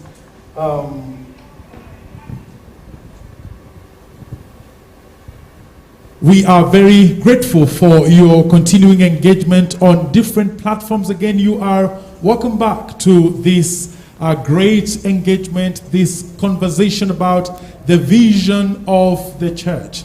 And lots of comments coming to us from the social media, and we appreciate very much. Nelly Nelson, thank you for your views. Let me read a number of them here. Nahashon Gitao, thank you. Lucy Wanjiko, John Masharia, and the list goes on and on. And on this part of our program, we are happy to be joined also by the heads of departments, because the team here does not work alone. They have lots of support from the heads of department who have joined us here. And let's just start out with a question coming from one of the persons who is following us. And this comes to you, moderator. It's a recurrent question. What is the stand of the church regarding the so-called Bori Shia Kiama and Adhuri Akiama Kiama?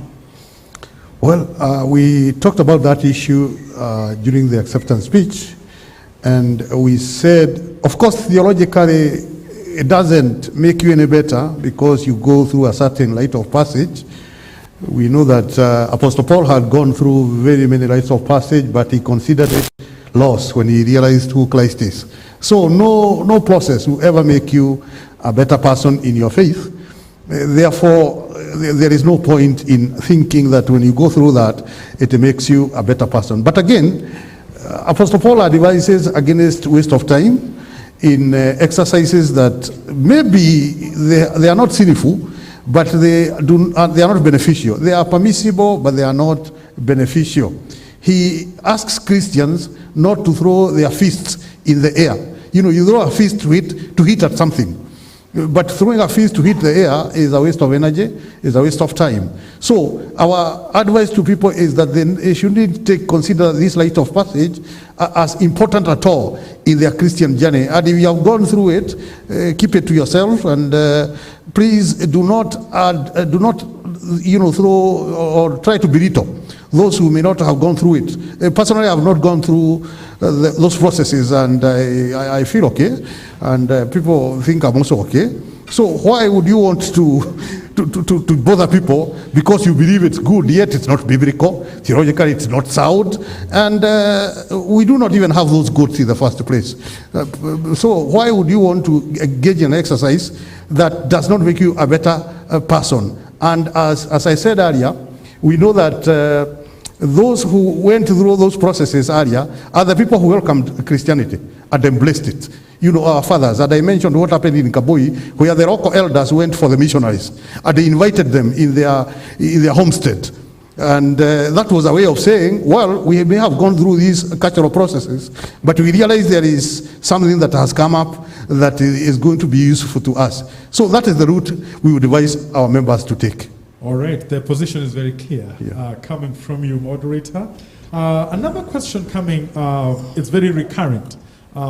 Deputy Secretary General, is coming from, let's read the version that comes from John Masharia, who is asking, groups became dead when they were finished at the presbytery level. What are the directors at the head office? What's their position as far as the groups are concerned? Thank you so much. It's a very important and pertinent question. May I say that groups are not dead. Groups are very active. It's only the levels that were reviewed, and there was a purpose why that was done. Indeed, it's through very consultative meetings that the decision was reached actually, and through the Act of the General Assembly, they were reviewed. And therefore, we should appreciate that the groups are there, but maybe operating in a different level from what we used to have. Now, what we need to do is maybe take an audit of how the groups are performing as of now. Because we have the directors who are still directing the groups. We just celebrated and we had the Youth Week that was very successful, that was conducted online. Right now, we are looking forward to having the Women's Guild. What we need to do is have a conversation on how the groups are performing so that going forward, maybe recommendations on how to, the best practice on how to do it should come forth. Let us again get into an engagement and see how best to make these groups work. But may I affirm that we have the directors and they are still directing the groups as per the agreements and discussion we had at the General Assembly. Thank you. Okay, very hopeful response there. And as we continue with this great engagement, it's just important also that we hear about the women. And we are happy to have the director of the Women's Guild now here with us. And the question that is coming from a lot of our people is that the denomination has made significant strides in the inclusion of women in the total church. What are the new strategies the church is engaging to keep up this trend? Are there new frontiers that the church has identified as focus zones for the ministry to women in the church and in the community? Thank you so much for that question. I would want to try and respond in Swahili so that every woman who is listening to me will be able to understand what I am saying. Swali ambalo limeulizwa ni kanisa limejaribu kweli kuwahusisha kina mama katika kanisa na mambo ambayo yanafanyika katika kanisa, kwa mfano uongozi. Na niseme kweli tumejaribu, lakini bado hatujafika mahali ambapo pengine tungehitajika kufika. Tunashukuru Mungu kwa sababu katika uongozi tuko na women clergy ambao wakati mwingine hawakuwepo. Tuko na ladies who are elders ambao ni wazee wa kanisa na kwa sasa wameendelea kuongezeka.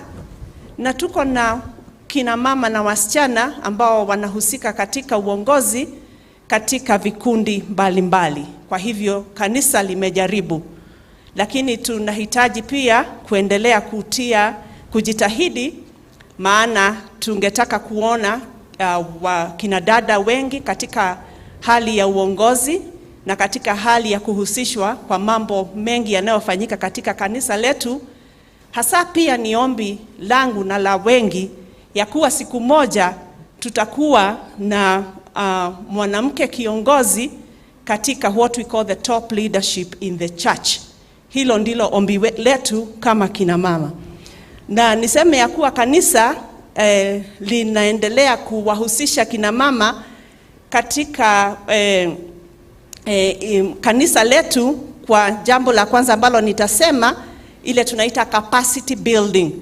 Katika hiyo hali ya capacity building, kina mama wanaendelea kuelimishwa kwa mambo tofauti ili waweze to fit in katika hali mbalimbali ambazo ziko katika kanisa letu. So in capacity building, it is very key because it enables women to be all-rounded so that they can be able to fit and be competitive enough in the different fields, both in the church and even outside. Jambo la pili ni ya kuwa kina mama wanaendelea, tunaona kanisa likisaidia kina dada katika hali ya what we call gender balancing, both in committees and in boards, ambapo sasa ile kitu tunahitaji, we need to have sustainable policies ambazo zitasaidia kina dada kukaa mahali pale katika uongozi, also in other areas of the church. So we thank God that the church is doing their best, but we still have a lot to do, both now and even in the future. Asante. Again, a very hopeful response there, acknowledging that we have done a lot, but we still have a lot of space to grow and a lot of things to do. And we've done a lot in education, and it's good for us because we have the Director of Christian Education here with us. And the PCEA has played a big role in the education sector. It still plays the sponsor role for very respected schools and colleges today. But education today has been flooded by many players with different motives. And the government also is shifting the mode of instruction for what is deemed better for the present day. As a pioneer and stakeholder in the education sector, what new involvement do you plan to effect, especially in the very needy area of moral formation? Asante kwa sijui ni swali ama ni maswali ambayo yameunganishwa pamoja. Nasema asante kwa fursa hii. Ningependa kujibu kwa kifupi. La kwanza ni kusema kwamba masomo yamekuwa ni jambo la kimsingi sana katika kanisa letu la Kipresbyterian. Tangu hapo mwanzo wa kazi ya uinjilisti wa kanisa hili pale Kibwezi, hatimaye pale Kikuyu na kuendelea katika nchi yetu, tumeona kwamba masomo ni moja ya visingiti ambavyo vinasimamia kanisa na kazi yake. Tunaona kwamba pale mwanzo kanisa la Kipresbyterian limekuwa la kwanza kuanzisha mashule. Nimesema Kibwezi, Kikuyu, na tunajua kwamba shule za Alliance, tukianzia na ile ya Alliance Boys 1926 ilikaanzishwa na kanisa. 1948 tukawa na wasichana, kanisa la wasichana, shule ya wasichana ambao pia wasichana walianza kusoma wakiwa na vijana pia pale mwanzoni. Na haya mashule na mengine maelfu ya mashule yameendelea kupeana masomo bora sana. Let me say this, that we are taking cognizance of the fact that the government is moving towards, the new system that actually emphasizes on values. And we are in support of that, and we are partnering with the government. And as a church, we've already put mikakati in place, and we actually already training and placing chaplains ili tuweze kuwa na watu ambao ni holistic katika mambo yao yote. So we are partnering with that, and we also take cognizance that our constitution in Article 10 emphasizes the issue of values. And actually the education offered in the church-sponsored schools and in the private schools, that is church-owned schools, is value-based education. And we want to continue doing that. And so the CE department is actually working with other stakeholders because the work is enormous. It is enormous. We are talking about holistically in the country, not less than 19 million young people, 24 and below, in schools, and the Presbyterian Church is a big stakeholder in that. So we are calling upon the women, the men, the youth ministry, the children ministry. We are all working together to reach out this generation, and so that they can grow up in the ways of the Lord, even as they acquire intellectual, excellence. Asante sana. Wow, okay, that is a very precise response, very hopeful also, and we are grateful for that that's going on in the Christian Education Department. We are grateful. And let's come to the Deputy Secretary General, and we want to ask you about mission, right? And the dynamics of the church attendance in Kenya keep changing over the years, especially because the choices of sources for spiritual nourishment keep increasing. Interest in spiritual matters also keep shifting as the world becomes more liberal. The definition of church membership as well keeps changing as church goes virtual and the walls become more porous.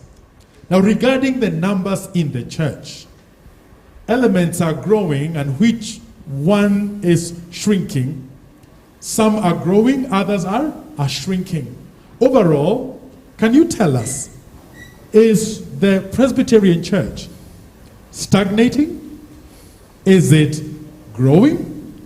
Or is it declining in membership? Asante sana kwa sababu unapoongea na kuuliza kuhusu misheni, tunatakiwa kuwa na msisimko. Ni kwa sababu biashara iliyo kuu ya kanisa ni umisheni. Nikimnukuu Mendel Taylor ambaye alisema kanisa ambayo haitumani, kanisa hiyo inaisha. And ni vizuri kujua ya kwamba misingi ya kanisa hili ni umisheni. Na kwa sasa tumesherehekea zaidi ya miaka 120 ya kanisa hili kuwa likihubiri habari njema. Ni swala nzuri la kuuliza ya kwamba mambo yamebadilika, na tukiangalia kwamba katika dunia kweli mambo yanaendelea na kubadilika. Lakini kanisa hili linaendelea pia na kubadilika. Tunasema kwa kimombo reformed and always reforming. Kwa hivyo tunaendelea kubadilika na hali ambayo inaenda kubadilika, lakini hatutilii sana mambo ambayo yanaweza tukwaza ili kuendelea na kuhubiri habari njema. Kwa kweli kuna ile curve makanisa yote huenda juu chini juu chini.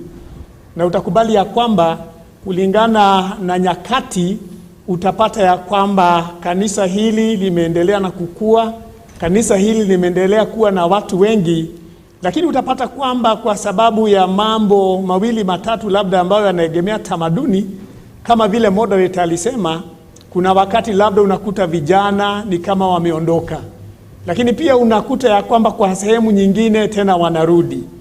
Nashukuru sana kwa sababu kuna mtu alituambia ambaye ni moderator aliyetoka ya kwamba tunaweza kuwa kanisa linaonekana ambalo liko mjini, lakini linafanya kazi kama ni kanisa ambalo liko mashambani. Ni vizuri kujua ya kwamba nyakati zimebadilika, na kuna mambo ambayo ningependa kusema ya kwamba yamefanya watu wetu waendelee kuongezeka na watu kuwa wengi. Jambo la kwanza ni ya kwamba changamoto zikija, they give us a platform actually ya kuwa na kuangalia njia mpya ya kuhubiri. Mnakumbuka ya kwamba wakati wa corona tulikuwa na Adopt a Family ambayo ilileta watu wengi kanisani, umisheni. Na mambo mengi ambayo kama department hapa wanaweza kusema yamefanya wanaume na hata wanawake na watoto na hata pia vijana waendelee kuongezeka. Lakini ni vizuri kukubali ya kwamba kuna wakati ambapo labda utaona tumeenda chini, lakini cha muhimu ni ya kwamba tungali tunahubiri na kusudi la kanisa ni umisheni, na ya kwamba tunaendelea na kuongezeka. All right, just allow me to loop again onto that question, especially the last part. A good response, but maybe a concise one will also be very good. Is the church stagnating? Is the church growing? Is the church declining in membership? One answer. The church is not stagnating, but the church is growing. Great, great, precise and very much to the point. Let's stay with missions for a little bit, because mission is such an important part of the life of the church. And we want this question to go to the director of missions, Reverend Lorraine Shostain, because missionaries began the work with a model. The model was the church, the hospital, agriculture, and the school. Now, this model was informed by a survey of the existing needs at that particular time. Now, what model is the denomination applying now? And how does science inform the entire mission of the church? Thank you, Reverend Forey. Yes, you have pointed out very clearly the model that was the foundation of the church. That we had churches, schools, hospitals, and agriculture together in each of the mission areas. And still today, those are the 4 pillars of mission within the PCA. Those are spirituality and evangelism, as we've heard so much about today, education, agriculture, and access to health care. The reason those 4 pillars have continued is because they meet the holistic needs of the community. We believe that mission is at the heart of the gospel. The ability to share the love of God that we know through Jesus Christ is at the heart of the gospel and at the heart of the church. But we don't share God's love only through preaching or only through teaching.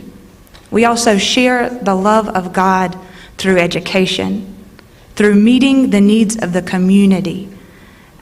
Reverend Kariuki mentioned Adopt a Family. When COVID-19 came and the economic restrictions came in, the church looked around and said, what do our people need in this moment? And the answer was food. And so the church came and began to offer food in places where people were hungry. So often communities will look around and say, what do our people need? And they will say, access to health care. And those churches will put a clinic. In some places, we ask ourselves, what do people need? And the answer will be water. We've heard stories where women walk 8 or 9 hours a day just to get water. I had a community tell me a few weeks ago that a woman was walking for water and ended up giving birth there by the side of the road. In those places, we put boreholes because the gospel is holistic. God cares as much about our needs here on earth as about our salvation. And so we share the love of Jesus Christ, yes, through evangelism, and also through meeting the needs on the ground of the people. Thank you, Rev. All right, tumesikia juu ya mambo kwa ground. Mission is very much driven by mambo yalivyo kwa ground. Now, children, of course, are very important, and there's a question that is going to the children's director, who is also part of this team today. Mazingira ambayo watoto hulelewa ni ya muhimu sana. Kanisa kwa miaka mingi limekuwa mstari wa mbele katika jambo hili. Watu wengi sana wamekuwa watu wa maana katika jamii kwa sababu ya malezi ya Kikristo waliopokea Sunday School. Sasa tuelezeni mipangilio ambayo kanisa limeweka ili kuinua familia. Asante. Ni ukweli ya kwamba mtoto ili awe mtu anayestahili kuwa, inambidi atunzwe tangu utotoni.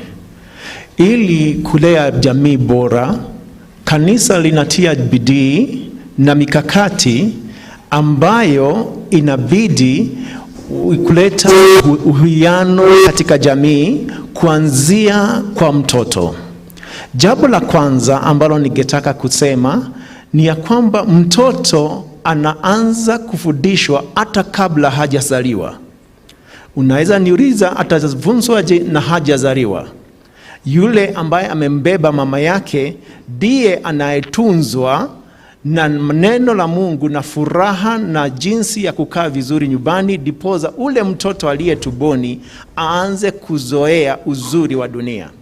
Anapozaliwa mpunde, diposa anaanza kufundishwa katika chekechea ya kanisa, baby class. Hata kama hafundishwi kwa yale maneno, anafundishwa kupitia mchezo, kupitia kwa vifaa ambavyo ni cha kuchezea kwa watoto, diposa aanze kuzoea kwamba kanisani kuna furaha na kuna yale ambayo yanafunzwa mle. Hatimaye mzazi ambaye baadhi yao ndio walimu kanisani wanaingia katika kuwekwa mafunzo, hasa wakati huu kanisa imetia mikakati kabambe ya kuhakikisha ya kwamba walimu wamefunzwa mafunzo sio ile ya kawaida, lakini kwa siku hizi wanafundishwa kwa siku 3 mfululizo, dipoza waweze kung'amua na kuelewa yale ambayo yanawafaa.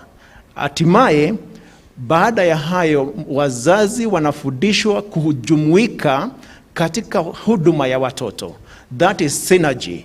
Diposa wale watoto, wazazi, kanisa, mchungaji na wote wa kanisani waweze kujumuika katika kumlea ule mtoto. Hatimaye hayo yote yakifanyika, tunaweza kuwa na jamii bora ambayo itakuwa na msajara mzuri ambao utaleta manufaa hata kwa kizazi cha leo na kizazi kijacho. Well, asante sana kwa hayo maelezo. I'm sure if Suluhu Hassan was here, she would definitely have said something about that language. Very, very good language there, telling us about the value of the mission to children. We must talk ICT, we must talk technology, and we are happy to have the director of the youth in the denomination here. And this is a question coming to you. And it says this: COVID has thrust the church into the technology sphere. It has scattered the church from the four walls and has now gone into the world. Only a few churches had the concepts and equipment to make this radical adjustment. Some are actually still struggling with no solution that allows robust ministry. What will be your strategy to support the churches in the physical to digital ministry migration? Well, thank you very much for that particular question.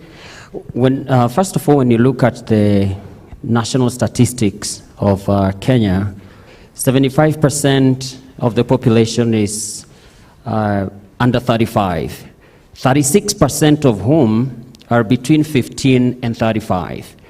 This is the age of innovation. And therefore, the youth must be allowed to be innovative in the church. The youth must be given the space and the resources to do what they do best, which is to innovate. The reason why we have so many churches like never before on the digital map today is because the youth are in the church. When nothing else could work, when the physical meetings could work, it is the youth who took the center stage and they put the churches on the map, and mission and evangelism continued. And therefore, the most important thing that we can do, and the moderator talked about that earlier, is to incorporate the youth in important decisions, whether they are technological, whether they are evangelistic, or whether they are ministerial or any other form of engagement in the church. The youth needs to be given the resources right in the department. For example, here at the head office, I have contemplated asking the moderator to allow me to possess an innovation desk where we bring in young people with the skills, experience, exposure, the technical know-how, not only for the local churches which are far away out there in frontier places of the country, but even starting from the General Assembly offices. If our moderator gives the youth an opportunity even to work alongside him, I'm sure he'd find himself so available and so reachable to the members of the church and the entire community in a way that probably was never possible before. Thank you. Oh, thank you very much for that very innovative thought. And because the one you have requested is right here. And we are used to political systems whereby when a person you visit makes a request, the bazoo, big man, response. I think it's just right that we hear the moderator's response to that innovation request that you've just made. Thank you. The director of youth is... Moderator, sorry to interrupt you, but this is what we call a roadside declaration. That's why I'm being cautious, because our system does not allow me to give out goodies. But of course, there is flexibility. Just give one today, for the sake of all the people watching. The director of youth is very close to me. He remember we launched the Youth Week together, and we agreed that he will be one of my advisors in matters youth. So once we sit with him in my office very soon, that's not a big issue, because having a desk on innovation, as long as he doesn't incur a heavy budget because of the scarcity of resources that we have, but he'll also come innovatively, aniambie kwamba tukipitia hapa tutasaidia vijana, and he can count me in. Nataka kanisa yomoke, as they usually tell me. So he can count that when he brings the idea, akija tuzungumze, hiyo sitaki kusema count it done, lakini naona kama inaweza fanyika hiyo. Vile ameileta inaweza fanyika.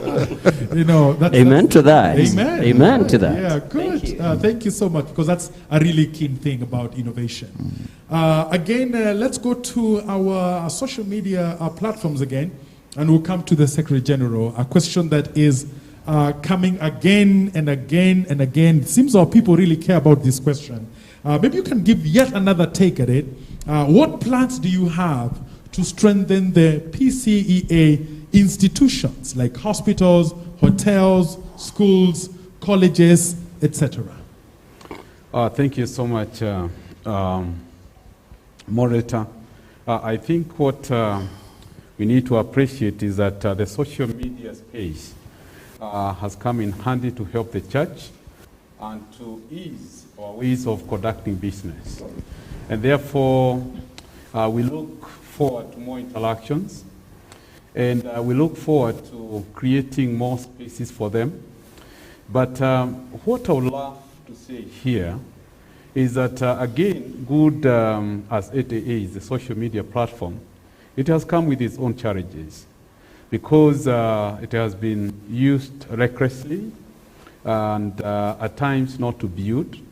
And therefore, even as we continue to use the social media platforms we have, I still call upon the church to be, members to be more diligent, to be more careful, and also to avoid issues which are destructive, because they are there.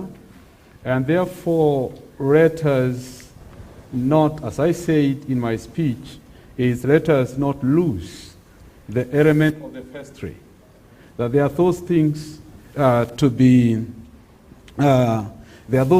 be discussed at the vestry, so that we don't come saying anything and anyhowly, and it doesn't augur well when we find our members fighting in the social media, scandalizing even their own churches, their own church in the social media. I think that is being irresponsible.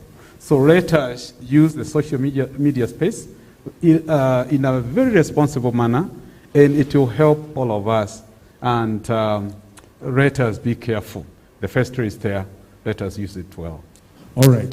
Just again, for the sake of those who have asked this question, just one more time, what plans do you have to strengthen the Presbyterian Church of East Africa institutions like hospitals, hotels, schools, colleges, etc.?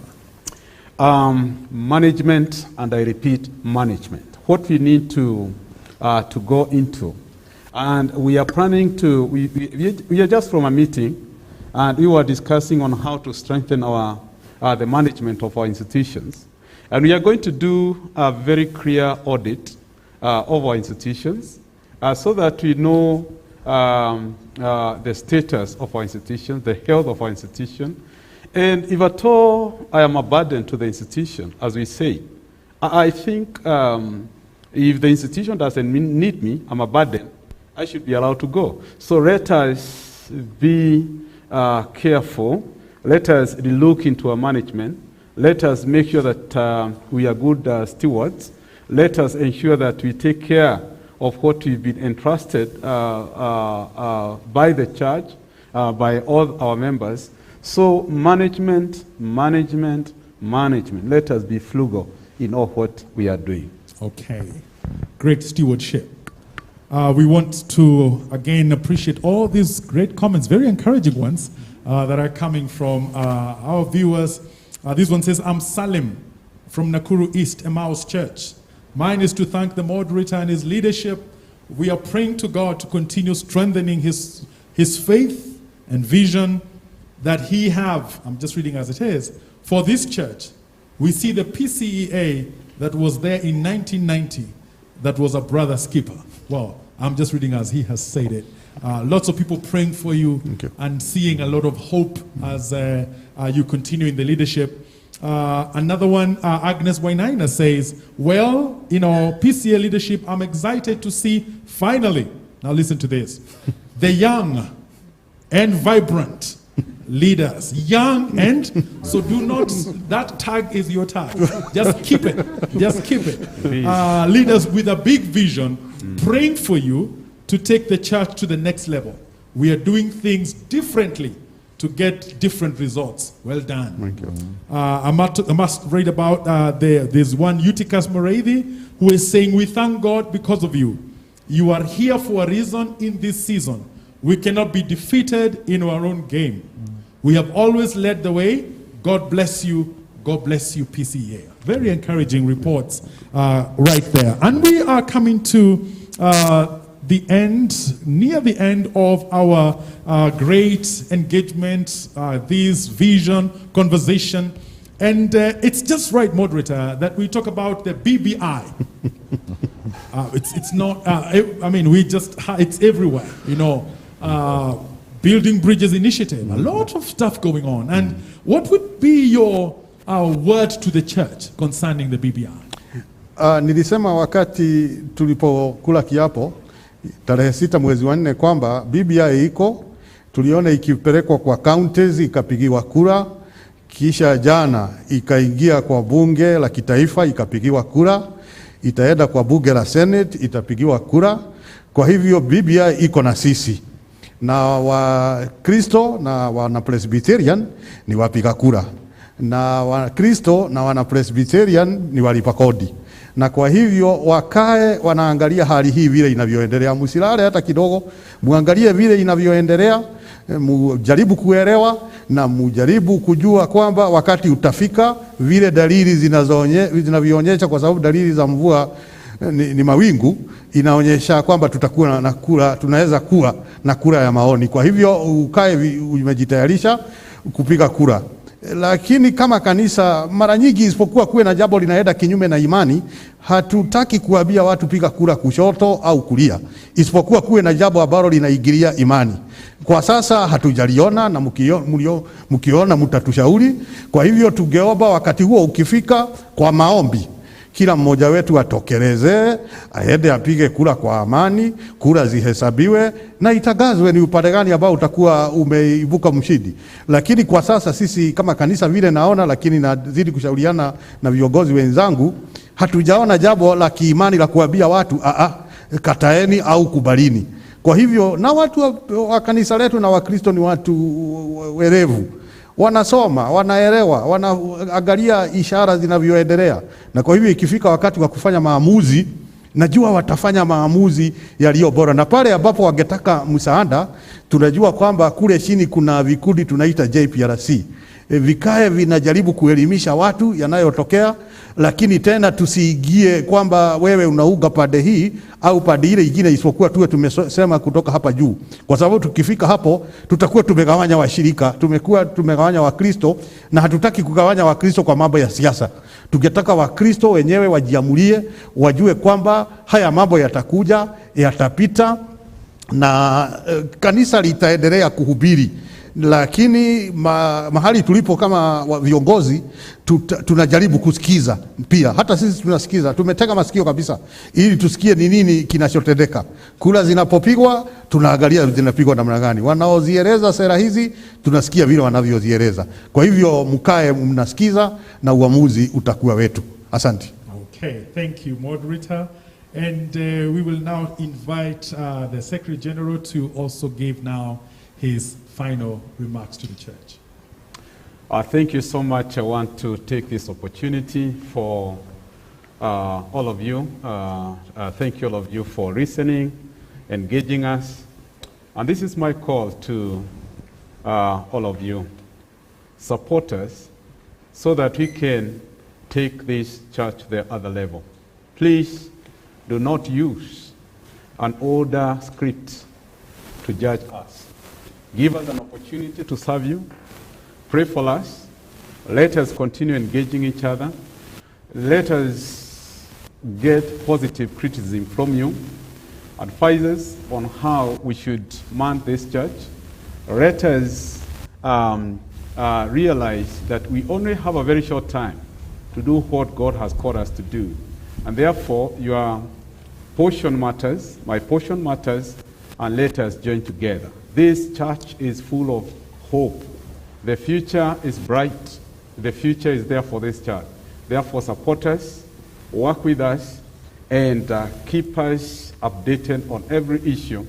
And for all our churches, let us be good stewards.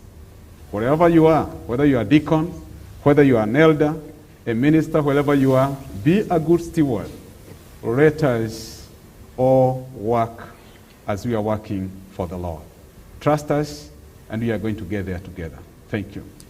Again, call for support, that we support these servants of God as they execute their holy mandate to the glory of God and to the abundance of our communities. And just before the moderator gives us the final charge and prayer, we appreciate all of you, all those people who have made this possible, starting with our sponsors. Again, Presbyterian University of East Africa, thank you. PCEA Chogoria Hospital, we are thankful. PCA Kikuyu Hospital, Milele Nakuru, Kirk Insurance, Acumen Equities, Rehoboth Electronics, Tomotomo Hospital, Absa Bank, Milele Mombasa, Robate Teachers College, Milele Nairobi, Equity Bank, and also Kenya Commercial Bank.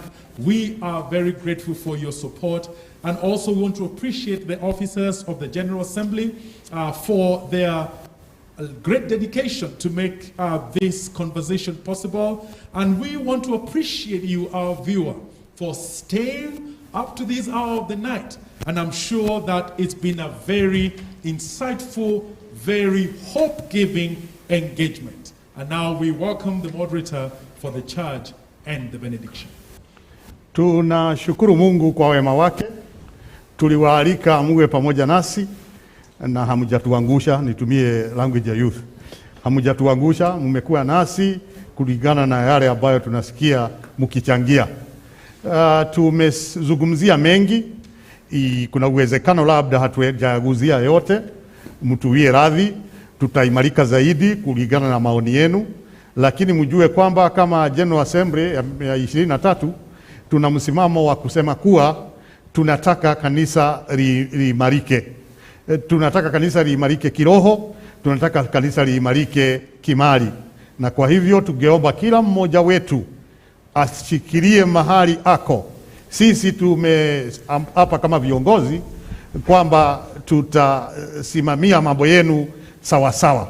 Na musione ugumu kutuomba na kutuuliza, hapa hatuoni kama tunaelekea sawa sawa. Mtu shauri kwa sababu tungetaka pia kushauriwa. Na sisi ule ushauri ambao tumeutoa mpate kutekeleza ili maisha yaendelee kuwa mazuri na kanisa liwe na sifa iliyo nzuri. Na tunafurahi kwa sababu hatukulianza kanisa sasa. Kanisa limekuwepo, kuna misingi ambayo imewekwa, tutajenga juu yake na kiroho tutakuwa bora. Lakini mkumbuke pia yale maneno yetu ya muongozo kwamba tutafakari vizuri njia zetu. Hilo tuzisahau. Ukilala unasema hivyo, ukiota sema hivyo, ukiamuka asubuhi kumbuka wewe unaambiwa utafakari mienendo yako, na mimi pia. Na katika yote hayo tutaimarika zaidi. Tutazidi kutafuta njia nyingi za kuwafikia moja kwa moja, na hata hizi ambazo tunatumia sasa. Na tunashukuru hata kiongozi wetu ambaye ni mchungaji wa kanisa letu, Reverend Vuli, ambaye ametuongoza ndio tukafikia vilele vikubwa. Sasa tungetaka kuomba ili tuweze kukamilisha kipindi hiki, na tuombe. Mungu Baba Mwenyezi, shukrani zetu ni nyingi kwa sababu umekuwa nasi tangu mwanzo. Umetuongoza, umekuwa nahodha wa chombo hiki. Kimeenda vizuri, hakijaenda mlama. Tunajua kwamba bila wewe sisi hatungeweza kufikia kilele ambacho tumekifikia. Mahali ambapo labda tumepungukiwa, tunaomba utusamehe. Asante kwa hawa ambao ni watazamaji ambao wamekuwa chonjo, hawajaondoka, wengine hawajakula, wengine wanasema hapana, siendi kwa usingizi hata kama unanipata, kwa sababu ningetaka kusikia sauti ya kanisa. Tunawaombea dua njema katika maisha yao. Walio na changamoto watembelee Mwenyezi Mungu. Walio wagonjwa uwatembelee. Walio chini kiuchumi, wewe Mungu uchumi wako hauendi chini. Ambao wako na ndoa ambazo ziko chini, Mungu pia uwatembelee. Katika hali zozote zile uwatembelee, wakiwa watoto, wakiwa vijana, wakiwa wazee. Uwe nasi Mwenyezi Mungu katika mambo haya yote, na amani yako ipitayo fahamu zetu ilinde nyoyo zenu na roho zenu katika kumjua Mungu na kumpenda, kumjua Yesu Kristo na kumpenda. Na baraka za Mungu Baba, Mwana na Roho Mtakatifu zikae nanyi usiku huu na siku zijazo, sasa na hata milele. Amina. Amina.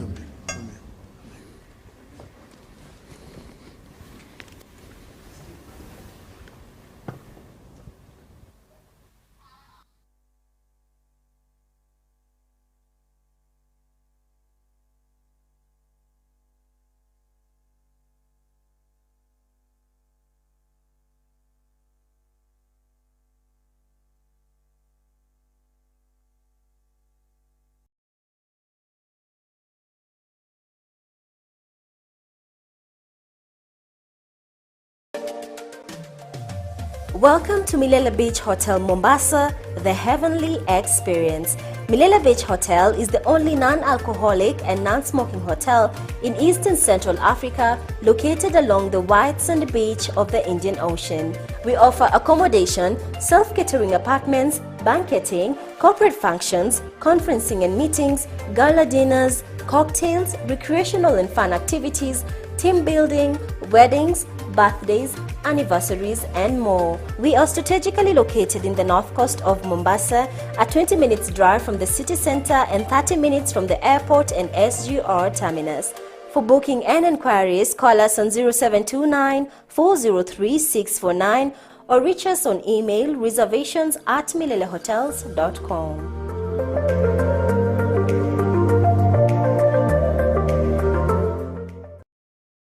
Clive Ivan College is located in PCA Chogoria Hospital in Chogoria Town. It was founded on Christian values and ethics in the year 1951 as a nursing training college. It is also accredited by the Nursing Council of Kenya and TVET. The college offers diploma in Kenya Registered Community Health Nursing with intake every March and September every year. The minimum qualifications for diploma in community health nursing are KCA C Min Grade C Plain, Biology C Plain, English and Kiswahili C Plain, Chemistry, Physics and Mathematics C minus. Accommodation for students is available and the schooling is also allowed. March and September 2021 intake is ongoing. Application forms can be obtained at the